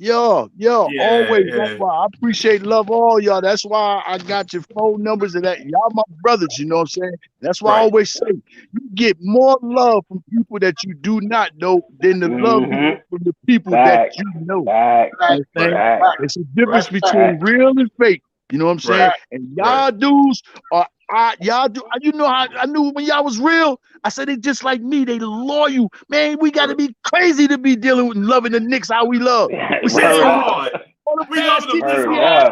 With that loyalty, man. Loyal. That's how I knew y'all dudes was real, man. That's why I keep it real with all y'all, man. Because we loyal people, man. Facts, brother. God bless you, man. My man. All right, bro. Hey, so let me share this screen with y'all, man, because let me share the screen with y'all so we can. Yo, so while y'all were chopping it up, man, I wanted to do some research. Hey, man. Hey, G-Man for life, man. Thank you for the super chat, man. That's mad dope. And I want to say shout out to Hinton Murphy. Thank you, man, for all your contributions behind the scenes, bro. We appreciate you. We kind of wish you was on the big screen, but we'll take what we can get. You know what I'm saying? And shout out to City for Real. Y'all check out the City jersey, the City tee on the online store. It's fire. It's an homage to him, man. I had to do an homage to City because he be putting in mad work behind the scenes, man. So shout out to my man City. Man of Steel, yo, we got a collab. We got a collab on a joint to put in the online store. We gotta do a collab. I'm gonna hit up the new Knicks probably sometime this weekend, man. We want to do some collabs, bro. Some fan collabs, man. We gotta do some fan collabs. Like G-Man for Life, you know what I'm saying? And some others, man, we gotta do some collabs. So when people go on the online store, they'll see what G-Man for Life and some others put up there, man. We gotta put some joints on the online store. And I know a lot of y'all not used to that. But listen, I can't pay y'all in nothing but love. You know what I'm saying? So I can at least do it. Love for you, baby. Because YouTube ain't paying the bills yet. No doubt. So I ain't big like Big Fan TV yet. So yeah, or nothing but Knicks. So he on TV now. What you mean? He on TV now. I see that. He basically he basically like, yo, Max Kellerman. I'm in here. He hijacked the show. Got a weekly spot now. He got a weekly spot now. Wow. right. The show ain't even no good no more without a Knicks fan up there. Oh no, it's not. Like people tune into that show. They just smart, bro. Knicks fan TV, man. The ESPN is smart, bro. ESPN know we killing them. They know we here. Yeah. They know we here, man. They see the algorithms. Yeah, they see the algorithms. Because they tried to do it and it was whack. Look, Freezy. Look, Freezy, we got people from we got other fandoms copying what we doing, man. I did my research yesterday because Uncle Ron wasn't on yesterday, so I'm like, let me see what's going on. Oh, yesterday was Thursday, bro. He ain't gonna do them Thursdays. Y'all gotta count that. He is not doing Thursdays. I forgot. He don't do Thursdays. If he do, it's a blessing. If he do, it's a blessing. But I forgot. So I'm like, what's going on with YouTube, man? And I'm looking, and I see all these other teams, the Suns, Trailblazers. I'm like, what is this going on? Like, they and I clicked party, on bro. And they look like what we doing. I'm like, oh no. But wow, they see us. Wow. Yeah. I was about to say that because they you can have the platform, right? But you don't have the energy that Knicks fans bring. That's what makes us successful right now. The energy that Knicks fans bring to I don't care what platform you're on. If we're on your platform, we talking Knicks. And it's heartfelt and we believe in what we're saying. And there is we'll say something 2 days later, it'll be on ESPN. That's facts. Mm-hmm. Yeah. Yo. And so I be hearing it. Mama said I be hearing it. I be hearing them quotas. I be hearing them quotas. Right. And so here's my thing to Sacramento, because it's a Sacramento Sacramento cat that do it right. Bro, how you gonna beg for 50 likes when you only got 25 fans? Portland. How y'all begging for 100 likes on YouTube and y'all only got 50 bandwagon fans? Come on, bro. This is Knicks. This is the Knicks, bro. Right? So YouTube get 1 billion users a day. New York City got over 11 million people. There you go. Right? Over 11 million people in the tri-state area, right? Mm-hmm. Right? Yeah. So I ain't worried when I come on because I know Knicks fans gonna come out and come sit with Uncle Freezy, right? Because it's the right thing to do, right? Yep. Mm-hmm. But New Orleans, Louisiana, y'all doing the Pelicans at Night podcast, and y'all got 17 people showing up because y'all got 8 people at the game. Y'all got 8 people at the game pumping in crowd noise. Brooklyn! Y'all pumping in crowd noise because y'all got a home game against the Knicks, and y'all got more Knicks fans in Barclays than y'all got Nets fans. Free, you know the crazy part is? The crazy part is they have one show, right? So they have one show, that'd be their show. Not knowing this Us, you got right. You got man. Wait, hold on a second. Wait, 1 second. I can hear you now. We can hear you. Okay. Hold. Oh, you got a call. Y'all can hear me? All right, I'm back. Yeah, I'm back. So you got the man show. You got the Nick at Night podcast. You got Nothing But Nick, and you got Nick Fan TV. These are all the shows that's on after the game is over. You see what I'm saying? And you got all these guys and everybody, even Gammo show. Sorry about that. Legion of Nick podcast also on during the show. So you got all these shows and everybody tunes in. Right. You got 3,000 over here. You got 2,000 over here. You got 700. You got 1,000 over here. All tuned into Add that up, man. At nighttime. I'm talking about at night. We're not even talking about I'm just saying, add that up, man. Look how many people I'm saying. Rocking with the Knicks, man. That's how powerful we is, though, Freezy. That's how powerful we is. And I try to tell everybody. I try to tell one of my friends. He just started a podcast, a Nick podcast, and I told him, I said, there's plenty of space for everybody. But I said you gotta choose wisely about starting out in them time slots. You know what I mean? His time was 11 o'clock, and I said you gotta watch it. I said because the Nick at Night podcast is on around that time, and you're gonna have some serious numbers to compete with. You know, these guys have been around. Right. You know, yeah. And then one thing about us Nick fans, we some original people. Right. And that's what flocked me to y'all guys and coming on these shows. And like Jay Boogie said, you can see the realness in a lot of y'all cats. You understand what I'm saying? Right. That's why my mama said and G-Man for life, they, you know, we all talk. You know, even we talk when it ain't no game, we texting each other. Right. You know, because this is real life, bro.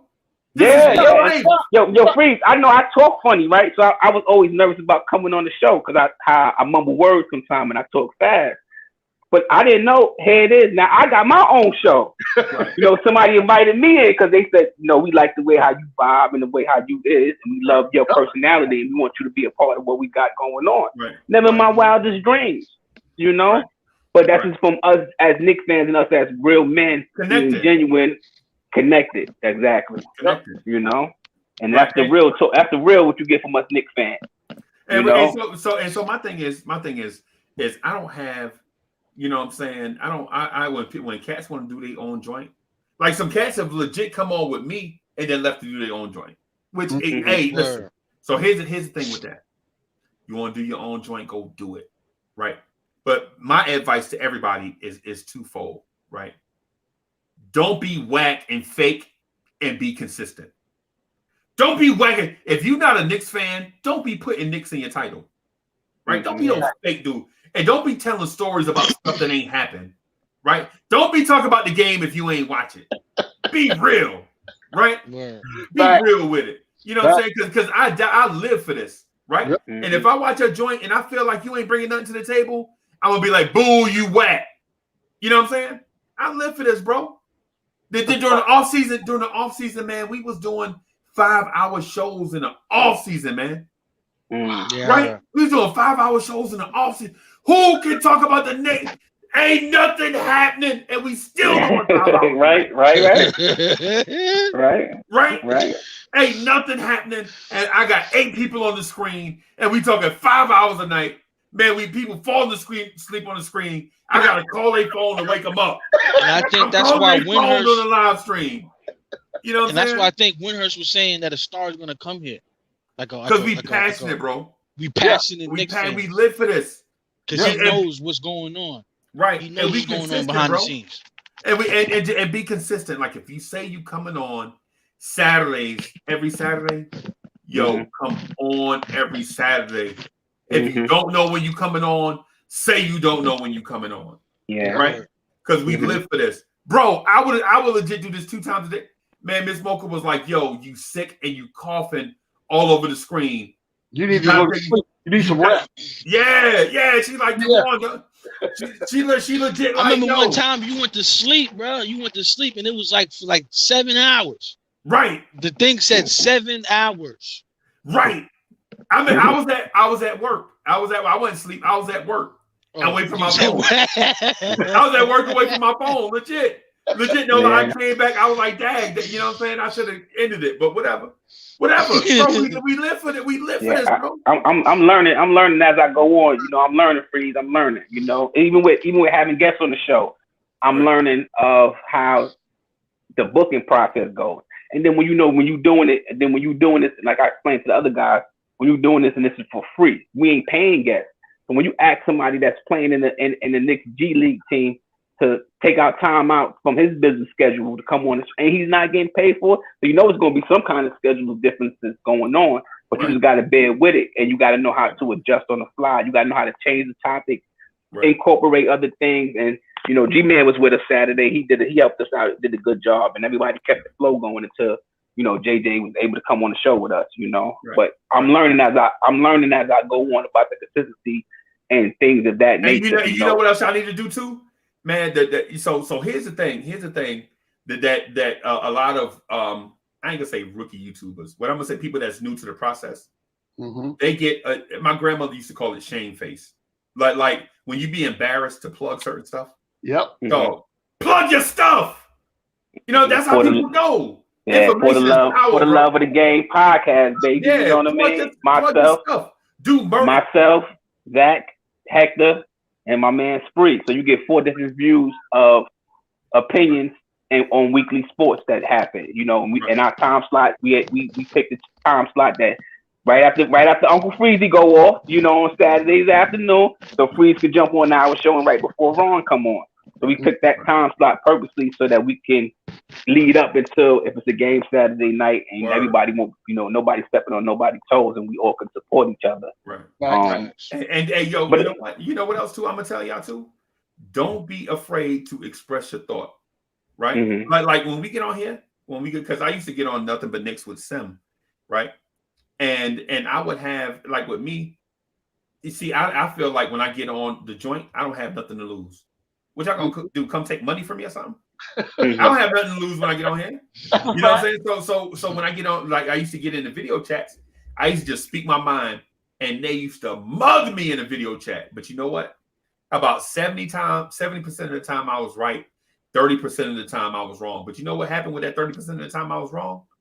I tried to fess up to it, but like, yo, I was wrong about such and such and such. And I try to be a G about it. It's the old man code back when people used to look you in your eyes and shake your hand. That's right. That's where I'm from.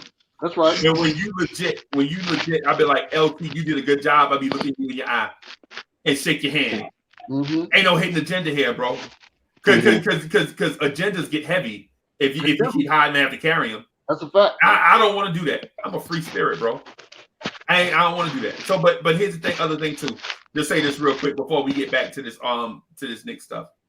Yo, if you're thinking about being a YouTuber, bro, the first thing you need to do is take fear and throw it out the window. Right? And recognize that growth is not gonna be linear. You're gonna win some, you're gonna lose some. But the main thing you want to do is make friends out here. You're gonna get trolled sometimes, but during the process, man, you're gonna get a lot of people that's gonna be with you regardless. They're gonna be in your live stream, they're gonna be in your virtual chat, they're gonna buy your merch, they're gonna support you on social media, they're gonna help you build. Because you ain't gonna be able to build this thing by yourself. That's right. No. You ain't gonna be, and so I'll speak to the Memphis Grizzlies guys, the people that want to do Grizzlies morning drive. Listen, y'all only got 52 fans. Hey, y'all need to get a better team, and then that way y'all can grow on YouTube. And here's the other thing too. If you just like to talk about your team, you don't need to get a channel. If you just like to talk about your team, jump on somebody else's joint. Just have understanding. Listen. Like say for instance, if G-Man for Life wanted to do a joint, right? And he needs somebody to talk, be like, yo, I'll come on and talk with you. You know what I'm saying? I'll chop it up. All I want to do is just jump on it and chop it up. Yep. I don't need all this other stuff because the monetary stuff at the end of the day, unless you big, it ain't nothing. That's right. It ain't worth doing 2 live streams a day for like $98. You know what I'm saying? That ain't worth it. You know what I'm saying? Right. That's right. So if you just want to talk, jump on somebody else's joint, help them build a joint until you're ready. You know what I'm saying? And if somebody asks you, be like, yo, I need you to be on my show 3 times a week. We're gonna talk for 4 hours, and I need you because I'll be like, nah, bro, that ain't me right now. That's right. You know what I'm saying? I got to do it based on my schedule. You know what I'm saying? I got other things going on. That's right. You know what I'm saying? But anyway, that's just some advice for those that want to jump on and do it because Blorange tears did not happen overnight, bro. We legit was grinding 5 hours a night on the Knicks at Night podcast every night, right? Arguing, yelling screaming to the top of our lungs at each other, right? People used to call us the Jerry Springer Show for the Knicks. We was not classy classy like Knicks fan TV. Nah, we ain't classy like that, bro. We ain't classy like nothing but Knicks, where it's like everything is, you know what I'm saying? Everybody's so super smart. And the environment. And you got a moderator. It ain't the man show. Nah. Man is the Oprah Winfrey Show. We Jerry Springer. and we know that. And you know what else? That I do too? That's different. If you get on the roll, bro, I will not interrupt you. I will, bro. I don't have a time for. If you get on the roll, stay on that roll, bro. Like y'all in the virtual chat right now, y'all in the video chat. Y'all get on the roll. Y'all do y'all thing, bro. Because listen, at the end of the day, Knicks fans don't get to have a say in the mass media. That's a fact. But you come on here, you can speak, and you're heard. Yes. Yes. Don't let the top chat numbers fool you. These joints, live streams we put out get seen by thousands of people. Thousands. Yeah, I'm noticing that. I'm noticing that myself now. You know, right. I'm noticing that. Yeah. Listen, when you got once the the people, we got 82 people watching right now, right? But I promise you, if you pull this chat up tomorrow, it's gonna be at least 2,000 people that have seen this stream. Yeah. Just beginning to end. And that's the first 48 hours. That's the first 48 hours. Yeah, That's what YouTube show you in the first 48 hours. Yeah. And you know what I'm noticing too? You know what I'm noticing? This is just me. You know, I'm noticing that certain podcasts, like, you know, certain people generate certain views to whoever show they on. Like, say when Jay Boogie is on the show, that show might have some good views. G-Man, you might be on Man show. That show may have good views. Mama said you might be on Uncle Freezy show. That show will have good views. You know, I'm noticing that, and I'm noticing that. And I think I brought it up yesterday. We was on the Man. All of us was on the Man show. How good of the show that was, because our chemistry was there. You understand what I'm saying? With me and Mama said, G-Man. Who else we had with us? Somebody else we had on the show with us. On Thursday? On Thursday? Not Thursday, Wednesday night. It was Wednesday. Wednesday night. Wednesday night. Okay. Yeah, it was Wednesday. Quiet Money. And it was a good show, Freeze, because all of us, the chemistry was there. So it was laughter. Everybody made good. Yeah, I was there before the game. I didn't come out after the game. That's when we was at. We was there before the game. It was me, you. Oh, before the game, yeah. Before the game, I was there, and who else? Who else was it in there with us, D-Man? Jay Boogie. Was it Quiet Money? It was Quiet Money. Was Jay Boogie. He came in, he came out, and then it was a couple of new people. So, you know, you got guys that, you know, when they come on, like, you know, when Gambo, when I used to watch things, I see Gambo on Sim, I see all y'all guys on Sim show. So that's when I used to tune in. You understand what I'm saying, Freeze? I used to tune in on that. If I didn't see certain cats, I didn't really watch that one, because I didn't really, some cats I don't like their views or I didn't like their opinions, so I didn't really watch it. But like y'all guys, when y'all was on Sim show, I used to be like, oh, this is a good show. These guys got some great valid points. You know, I'm just keeping it 100. You know what I mean? I'm just keeping it 100. You know, I heard Jay Boogie call so many times. Yeah, when I seen like Knicks fan TV. Yeah. So I'm like, you know, I'm like, this dude making some valid points. Man, Ron used to bust up on Knicks fan TV. Man, and bust up like, man. Yo, I'm like, people would come to the show, because I'm a moderator on Knicks fan TV. People would wait for man to get on. He'll come into the chat, say what's up. Like, oh, you gonna call? You gonna call? I stay in if you call. I stay in if you call. Right. And when Ron did his own thing, Freeze, I was like, when I seen him doing his own thing, it was like, you know, it gave me, actually, I got to be a part of that. It gave me the courage. It gave me the courage to come out, you know, because I'm like, oh, don't nobody hear what I got to say. You know what I mean, Freeze? I thought nobody ain't listening. You know, little did I know, you know, people listen. They listen to what we got to say. They listen to us, man. You know what? I'd be surprised. This is what I want to say right now, because I know he watching, or if he ain't watching, somebody gonna tell him. I don't know where Cornerstone Kev is right now today, but I'm looking for you, because you know we got a game tonight, and I need to see you before the game. So whatever you're doing, whatever you got going on, I need you to come see me. You know you got to come to Papa. Come on. Right. Man, leave that man alone, man. And so for y'all, I just wanted to. I guess what I'm getting at is Knicks fans embrace this moment, man. This moment that we having. It's special because the off season about to splash, bro. You about to splash on the off season. Yeah. You know, y'all remember how it was when you first lit a skyrocket. You know what I'm saying? You know that feeling because you heard about it first, right? You used to hear about it. Man, it hit a bottle rocket. Yo, you put it in the Coca-Cola bottle. And I know a lot of y'all don't remember. They don't know what a Coca-Cola I made my own. I took Coke bottle and did the Mentos thing.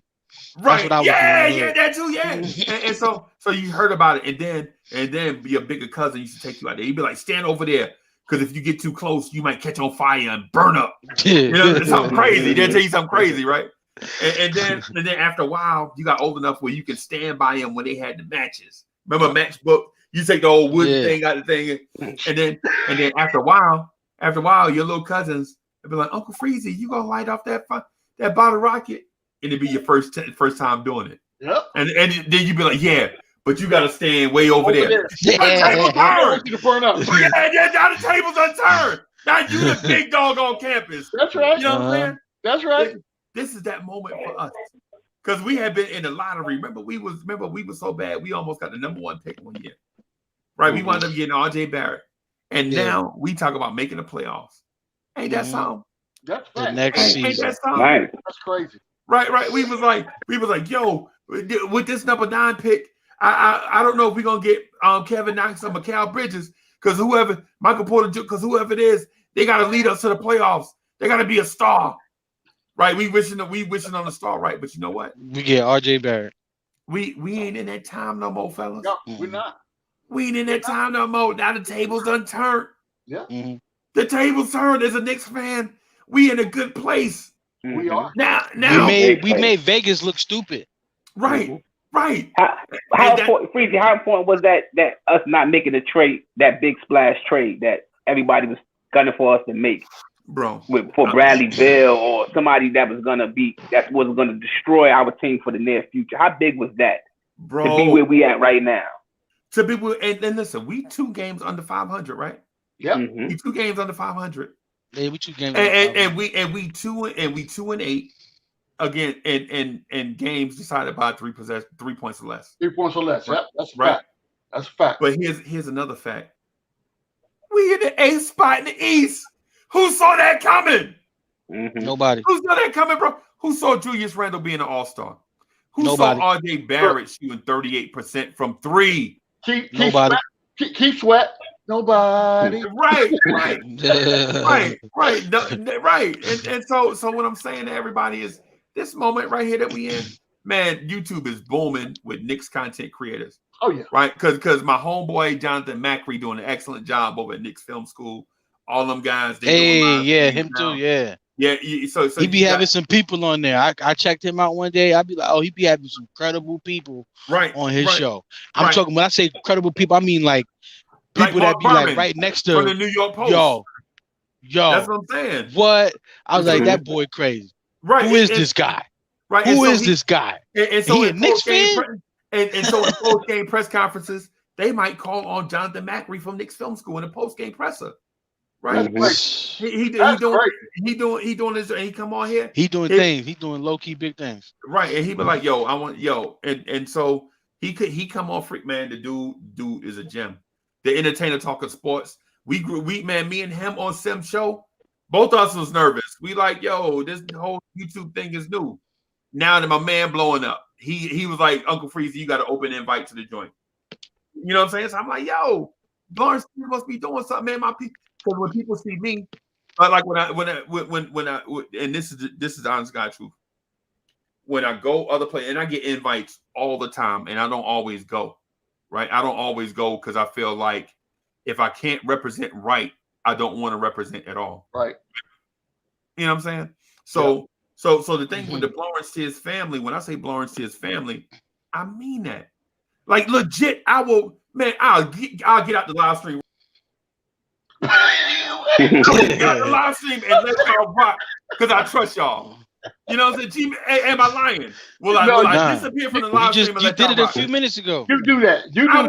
I would, and people be like, "Yo, you an egomaniac, man," but you be letting people. Yes, because day one when I first started it, I was like, "This thing is a family, bro. This is a Knicks family. People gonna come on here and they gonna say stuff that I don't agree with, but I ain't gonna knock them out the box, bro, for their opinion. Right? They Knicks fans just like me. We all come from different places. We all walk different. But the thing that we do have in common is some of y'all feel like y'all right 100% of the time, but we also love the Knicks. That's right, bro. People come on here and they get CP the artist. CP the artist has never been wrong in his life. If you ask him, Hoodie Kev, yeah, never wrong. Yeah. Ever. Hoodie Kev. And I talked to him last night. He sounded Hoodie Kev got to be quiet. He don't want to be too loud. Yeah, hey, Hoodie Kev, legit. I talked to him last night just to check and make sure he was okay. I was gonna send him this. Y'all see that? Can y'all see that? Hey, check. Can y'all see that? I was gonna send him the Doc cereal. You know what I'm saying? Oh my God. And he sounded like a dollar store Johnny Gill last night on the phone. Wow. Right. He's so bro because he got strep throat. Dollar store Johnny Gill. Yes. And you know when Reggie Bullock failed on that double team against the Celtics. You know he wanted to get on the mic and say something. Boy, look at it. I can hear it in my head.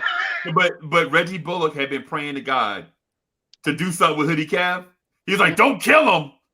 Just hurt him for a little bit. Give me a break. I need a break from Hoodie Cav." Yeah, man. Hey, so let me ask y'all this. This is the thing. I've seen it on social media, and I want to get y'all opinions on it. And I know it's going to set the chat on fire. But you know, whatever. Give it to us, man. What's up? What is Hey, it? What is it? So let me first shout out DB Civilized. What's good? What's good? I see y'all in the chat, man. I see y'all. What's good? I see y'all in the chat, man. I'm shouting y'all out. What's good? What's good? But here's the thing that's been being pushed on social media, and I think it's about. Oh, don't say nothing to Cornerstone. If you do, he's gonna tell you that y'all crazy, man. That's what I'm saying. So y'all stop making me laugh. Let me ask my question. Y'all stop making me laugh. All right. So here's the thing. Here's the thing. Is RJ Barrett better than Ja Morant? Ooh, second year. Yeah, Mama said. I'm gonna have to say no. What? I need clarification. Only cause, like I like both players, like, and I took a liking by mistake because a few years ago I watched closely to Zion Williams, and I was like, who is that small dude playing with him that's giving him the ball every time? And I realized who that was. That was Ja Morant. And I watched and I looked back before he came into the league, and I was watching all his clips. And then I realized that because I'm sorry, I don't know if anybody in the chat's gonna hang me for this, but I'm a Duke fan. Me too. For life. What? Yeah, for life. Yes. Oh my God! I'm a Duke guy. No. I'm sorry. I've been a Duke fan since Kevin Strickland. What? Tommy Abaca, Johnny Dawkins. What? Yes. I remember when they got when the Knicks got. I mean, I'm sorry, when Duke got Jay. When oh boy.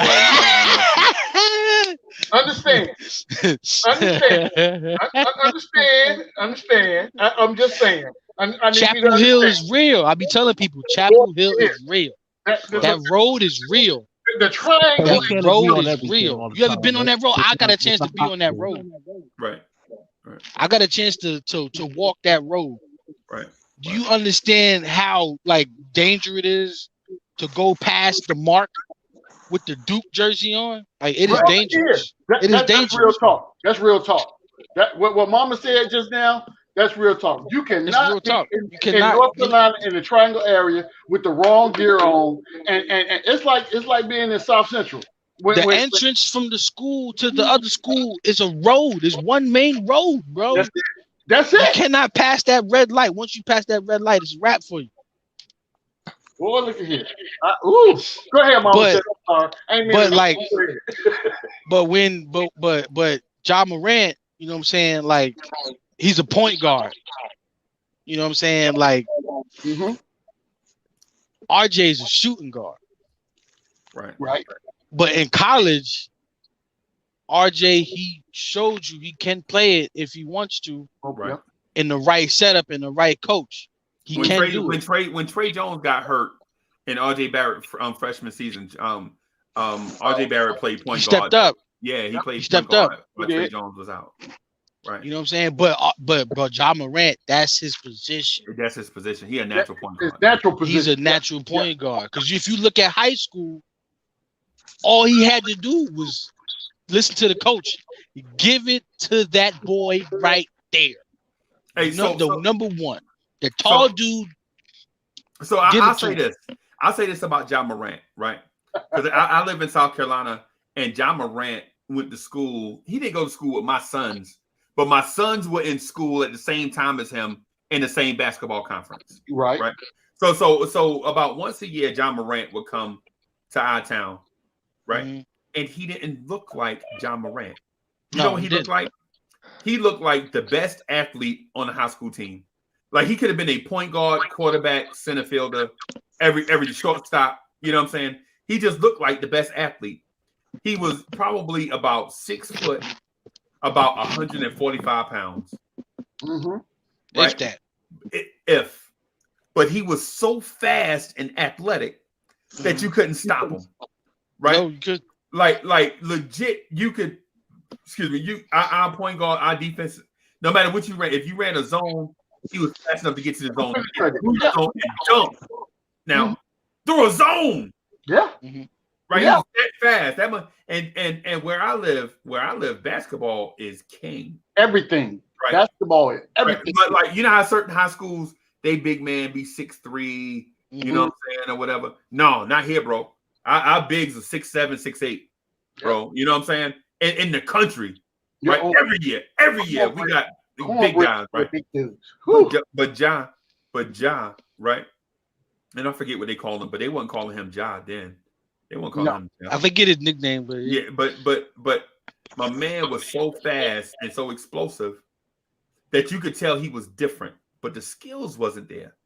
Nah. You know, he would get 20, and it'd be like 3-pointers or whatever, or dunks. It'd be like threes. Lucky if you got threes. If he was on, he might hit a 3 or 2, but mostly dunks and breakaways in the open court. He go away a few years and come back, and he Ja Morant. Like, whoa, wait a who's minute. that? Yeah, that's not the same. That's not the same kid from Crestwood. You know what I'm saying? That can't be the same kid from Crestwood because when he was here, he wasn't that. You know what I'm saying? But you know what? Some people develop late. Yeah. Some people develop late. They just need that time to develop into who they are. You know what I'm saying? I think that RJ, to answer your question, at this point in their careers, I will put Ja Morant above RJ, just for the simple fact that I believe that Ja has matured in his NBA career faster than RJ. He remind me of Rose when Rose came in, man. Yeah. That I agree with. He's explosive. He's an explosive point guard. And then from that standpoint as well, when people that don't have when casual fans look at the game, and Morant is in a position to where he's going to flash a lot more than RJ, right? So the things that he does, they're going to stand out a lot more than the grunt work that RJ's doing for the Knicks at this point. Right. So at the same time, we don't know at the end of the day how careers kind of I guess reach their pinnacle and what their ceiling is going to be. But right now, we don't know yet. You don't know. You don't, because they still, but both of them still got great potential. Their ceilings, we don't know what it is at this point. But based on the position they're playing on the team and the roles that they're filling on the team, I think Morant at this point brings more to the team that he plays for than where RJ is right now, because RJ still has Randall. So right now the focus is on Randall. But Morant, by him being a point guard and the way that he comes down court and has you on roller skates every day, all day. That's who RJ needs. That's exactly who he needs. Not boy. Look, let me tell you something. In my mind right now, I'm gonna tell you my dream matchup right now. In my mind, I want Ja Morant, I want RJ Barrett, and I want Zion Williams. Bro, my cousin went to school with RJ and Zion. You know what I'm saying? And she said they always talked about playing together. Third person. She didn't know who that third person was, but I know who that third person was because they went to school. They went to high school together. Mm-hmm. She was like, he's always talking to this dude about being in the same team together.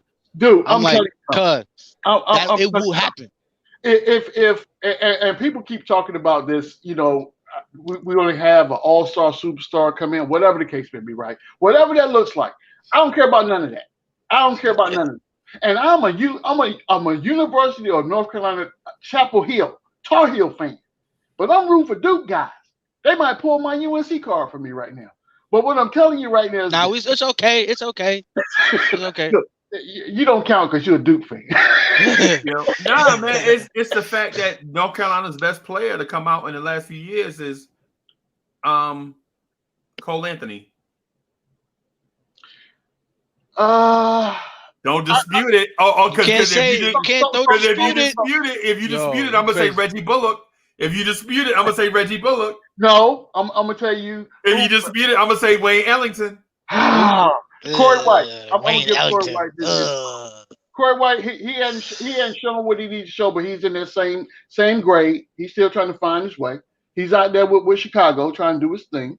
So I remember y'all used to be like, yo, we had our best dunker ain't even Jerry Stackhouse. Our best dunker ain't even Michael Jordan. Our best dunker is Vince Carter. I remember they used to talk Vince big, Carter. boy. I remember Vince North Carter. Carolina fans used to talk big, boy. Big talk.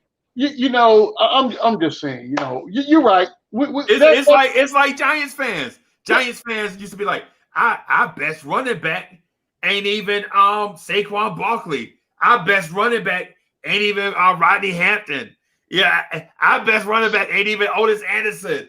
Our best running back ain't even Tiki Barber. Yeah. Remember how they used to talk big, boy, back in the day. Now that they down a little bit, they quiet. But see, you know what? And this is what I would say, right? I will always say this. Well, who's the Giants' best running back? Just real quick. All time. Are you talking about overall? All time. Based on statistics, or you talking about just how about a 3-season stretch? Not their whole career, just 3 seasons. There's like 3 seasons is the benchmark. So the crazy part about it is this: we haven't had a running back that has a 3-season impact. What? Think about it. What about Tiki did? Tiki did. Tiki did. Tiki did. Tiki did. You can't he say gave out 3 years. You can't. He gave out 3 years. Yeah, he gave 3. He gave y'all 3. What about Rodney Hampton? What about Joe Morris? What about Joe Morris? You know what? It's hard to kind of. What about the other dude? What's the other dude that I forgot his name? He got the 2 rings with it. Ahmad Bradshaw. Bradshaw? Not Bradshaw. The other one. Brandon Jacobs. Brandon Jacobs. Yeah. Brandon Jacobs. So that's a back and back, right? So this is what I say about the Giants. It's hard for me to pinpoint a specific player in doing something for the team, because the way we win is team ball. Cowboys fans will say, hey, that you beating around the bush. Well, because the Cowboys will be like, our best running back is Emmitt Smith. Yeah, but they can say that because I would disagree. But they also had Tony Dorsett. Exactly. That's why I would disagree. Right. So the people that were not watching the Cowboys when Dorsett, they were saying this. If you ask them who the best quarterback is, they're probably going to tell you Tony Romo, but you forget about Roger Staubach. Come on now. And Danny White. Remember, don't forget. Yes. And Don Meredith. Oh my goodness. Yeah, Troy Aikman. Look, DSJ in the chat talking about. Just say Saquon. Just say him. Just say his name. Listen, you want to. Listen. Hey man, just say it. I love Saquon, right? I just not seen Saquon healthy. I think Saquon has his ceiling is out of this world. And I'm gonna tell you something right now. When he comes back this season, based on the way our roster's built, y'all gonna be talking about the New York Football Giants a long time. It's been a long. Oh man. Yo, G. You know. I like the Giants, but I would have to say with Jones at the quarterback. Sorry, buddy. I'm sorry. And tell them and so LT, would you please tell Giants fans, stop beating around the bush. Step up to the plate. Say something. Listen, I'm gonna tell y'all. I mean, I can't throw. You know, they say you shouldn't throw stones if you live in a glass house. That's a fact. So I should. Right, so my glass house is the Jets, so I should throw stones. You know what I mean?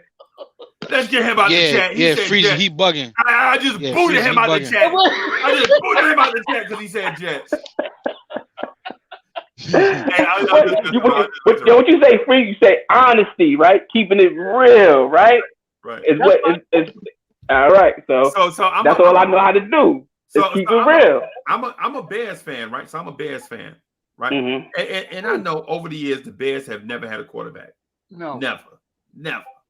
They almost had one, but he got hurt. If the Bears could ever get a franchise quarterback, I swear we'd have like at least 4 Super Bowls, at least 4. Y'all always have a good defense. Bears always have right, because we had the original RG3. Yep. You know what I'm saying? We had the original RG3. We used to call him RG3 and out. We had Rex Grossman. Remember Rex Grossman? Yeah. We used to call him RG3 and out. Because we gonna run the football twice and he gonna throw an incompletion or an interception. And you going to the sideline. And Devin Hester is our offense. Y'all remember that? Yeah. Devin Hester was our offense. If y'all mess around and kick the football to Devin Hester, y'all lost the game. I remember we beat the Giants one year. The Giants was punching us in the throat one game. and they messed around and the game was like 7-6 and they had to punt. Yep. And the wind held that football up in the air. That was in the Meadowlands. And Devin has to caught the punt. And Bears fans everywhere started celebrating. Touchdown. We knew it was a touchdown as soon as he caught it. Yep. We beat the Arizona Cardinals one year off 2 defensive touchdowns and a Devin Hester punt return. And they coach lost his mind so bad. He was like, "We had them. They were who we thought they was." Or something crazy. You know what I'm saying? But anyway, I said all of that just to say this, bro. When it comes to the Knicks stuff, we gotta be real with ourselves, right? We gotta be real with who we are. If you're a Knicks fan, don't be scared to say you're a Knicks fan. That's right. And don't be scared to put your opinion out there. Nope. You know what I'm saying? I never was. Who's it gonna hurt? Who's it gonna hurt for Knicks fans to be real Knicks fans? Nobody. My stepdad said it don't matter. Mm-hmm. My stepdad, he was a security guard for Madison Square Garden. So you know how hyped he was working there. Oh yeah. Fact. Right. Coming home, I seen this person. I seen that person. I'm like, who cares? Like, who do you mean you don't care? It's the Knicks, boy. Right. Like, oh my God, bro. Hey, Simba Singh said it wasn't a punt. It was a missed field goal. The Giants tried to kick a field goal and they missed, and Devin Hester ran it back for a touchdown. Either way. Yeah, because he was. Either way. I remember that game. Man. I'm gonna tell you something. This is how you know. And again, when you're talking about basketball IQ, football IQ, and the game plan, right? So remember the game? There was a NFC game we were playing against Philadelphia, and it was a point that we had to kick the ball off, and the kicker could have kicked the ball out of bounds. Right. But who do you kick the ball to? You kick the ball to Deshaun Jackson. Deshaun Jackson. The person that we always talk about, do not let this man get the ball because he would torture you. And who they kick the ball to? I'm telling you, that day right there, that TV I had at that point, I picked it up, took it outside, and threw it against the wall. I'm telling you. Why would you do that, man? Why? I was mad. I was upset because it's common sense. Common sense to everybody is not so common. This is the best player you have. He has a history of being a great return man. But that TV ain't do nothing to you. But you know what? it will never do anything else to me because it's null and void. It's flatline. And quiet as kept. That was my excuse to give me a bigger TV too, because my wife was like, "Ain't nothing wrong with the TV we got." When that happened, ain't nothing wrong with that. Ain't nothing wrong with that. I'll tell you what's wrong with this damn TV. I'll tell you what's wrong with the TV, girl. These Giants is losing. Stupid. That's why I said, G man, I can't throw stones. I live in a glass house when it comes down to the Jets. But I'm not in denial though. See, I'm not in denial about my team. I tell you like this: the times I did have something to look forward to, our team was good, and you knew that coming into the season. That's when Chester Birdie was our quarterback. You know what I mean? That's the 2 years we had Sanchez, AFC East finals. You know what I mean? Title game. So we knew going into them seasons that how good we was going to be, and we was good in years. But outside of that, it's always been a coin flip. You don't know what you're going to get. You understand what I'm saying? We had the one season when we had Brandon Marshall and the boys, and our quarterback again was Fitzpatrick. You didn't know what you was going to get. You didn't know what you was going to get. That's a fact. So I only say that to say you try to be optimistic, right? You do. But you got to keep it real because at the end of the day, we got to look ourselves in the mirror. You do. Right? We look ourselves in the mirror, so you got to keep it real with yourself and say, Daniel Jones is not my quarterback moving forward. He's not. Based upon what he has done, past he is not. You asking me, did I lose any sleep over Sam Darnold being traded? No. But I was upset.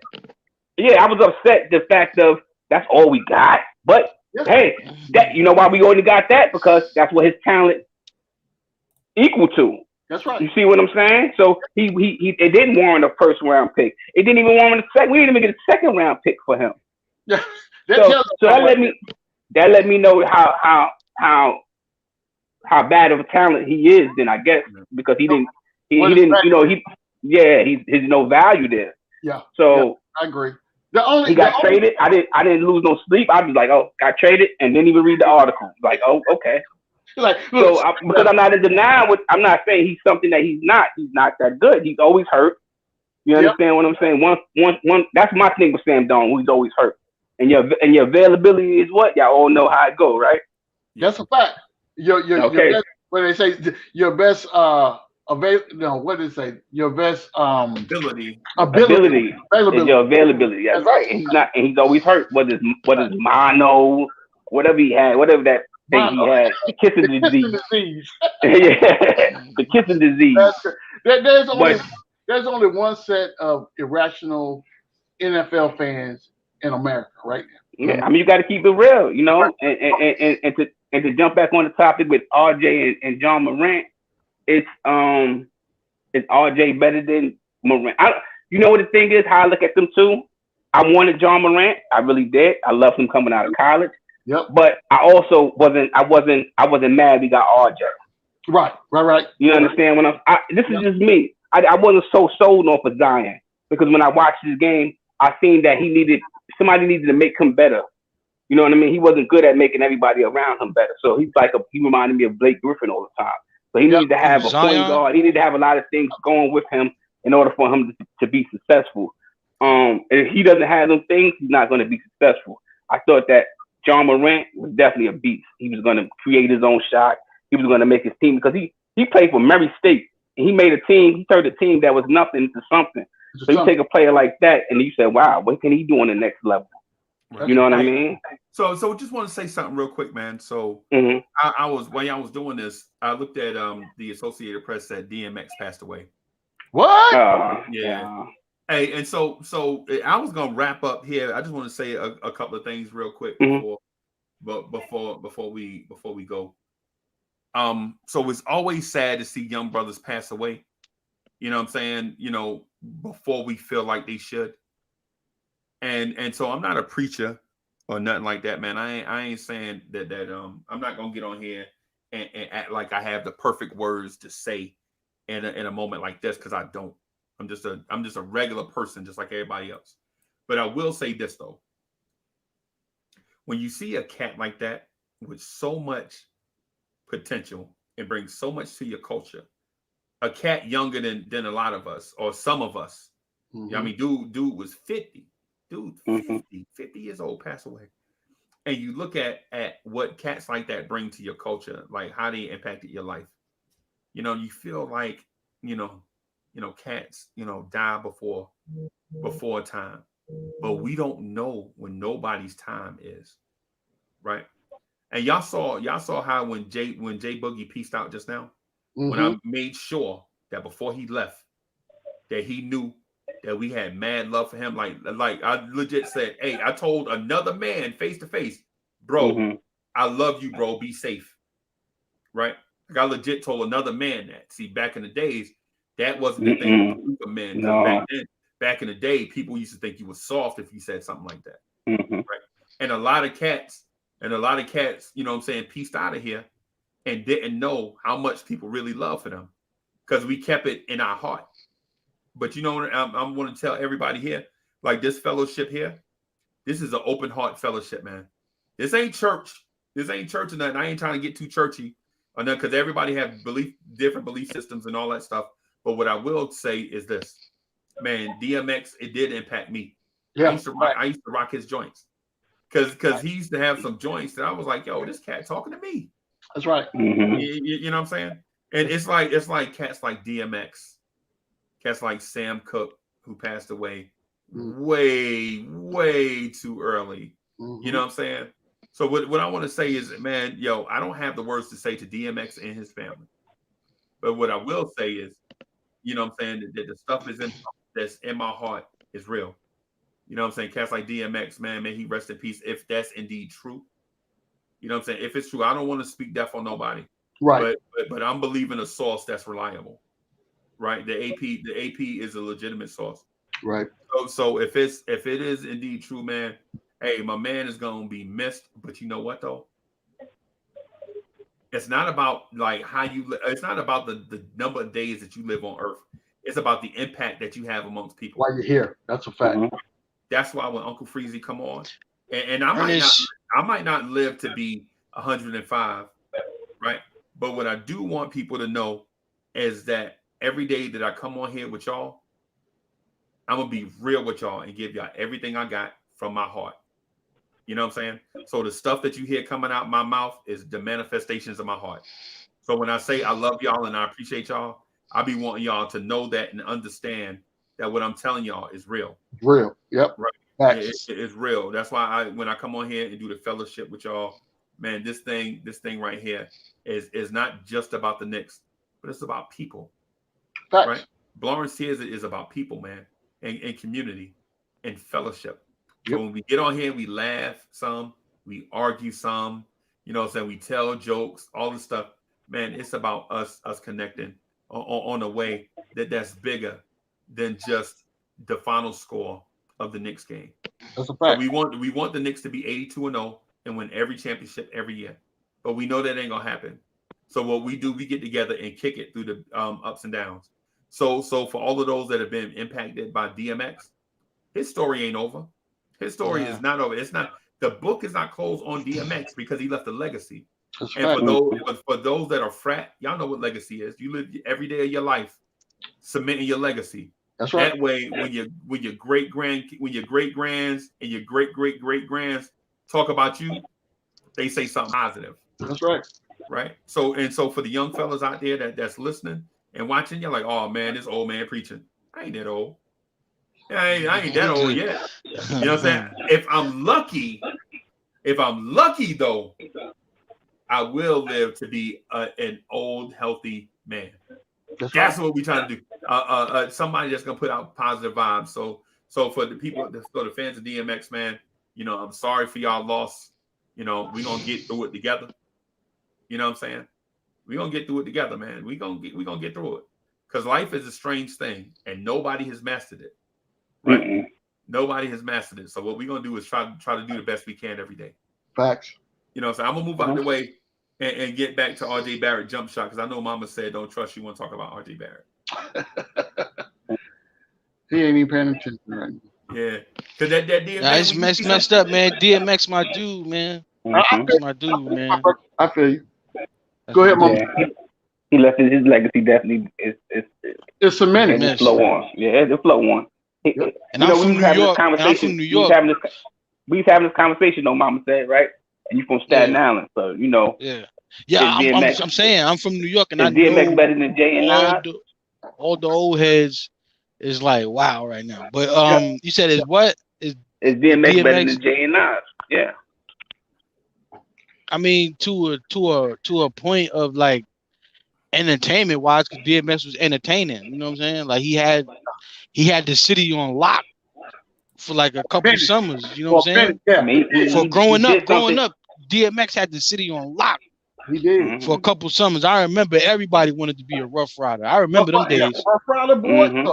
Everybody in the city. That was a movement, and he put out good albums to back up what they was doing. Yep. Them 2 albums in the same year, and all the millions. You couldn't tell me if you was my age.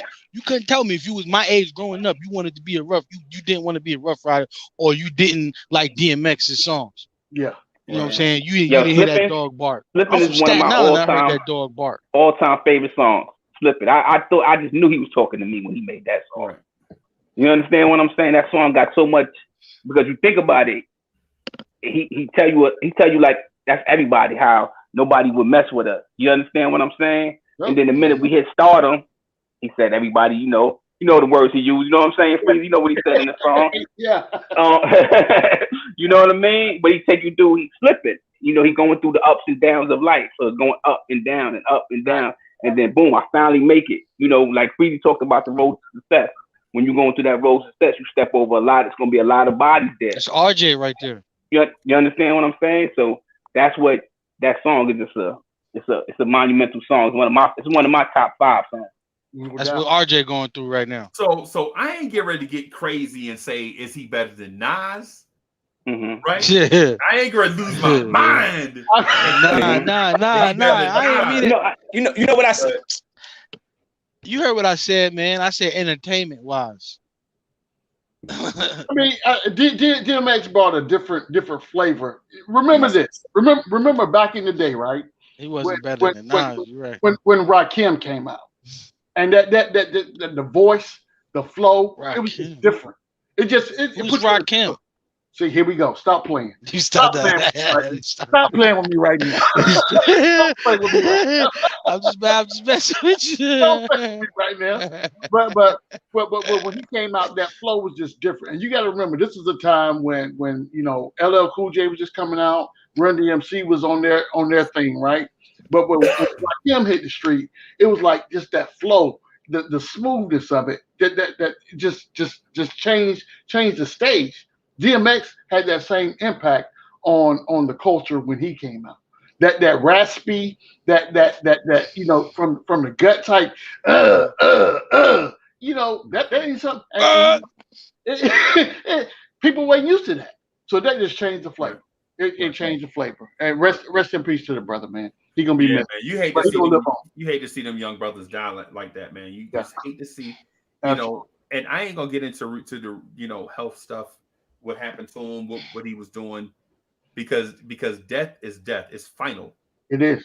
So whatever happened leading up to that, it don't matter no more because death is final. Yep.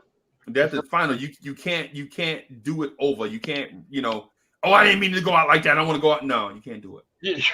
No, you know what I'm saying? That's fine. Hey, brothers, I got to jump off here, man. But I'll be back. I'm gone, man. I'm about to get me something to eat, bro. Yeah, I got to go pick up the child. Right. But salute, Uncle Free. Thanks for having me on the panel, brother. It's always a pleasure to hang out, thinking with the morning drive when I can get on.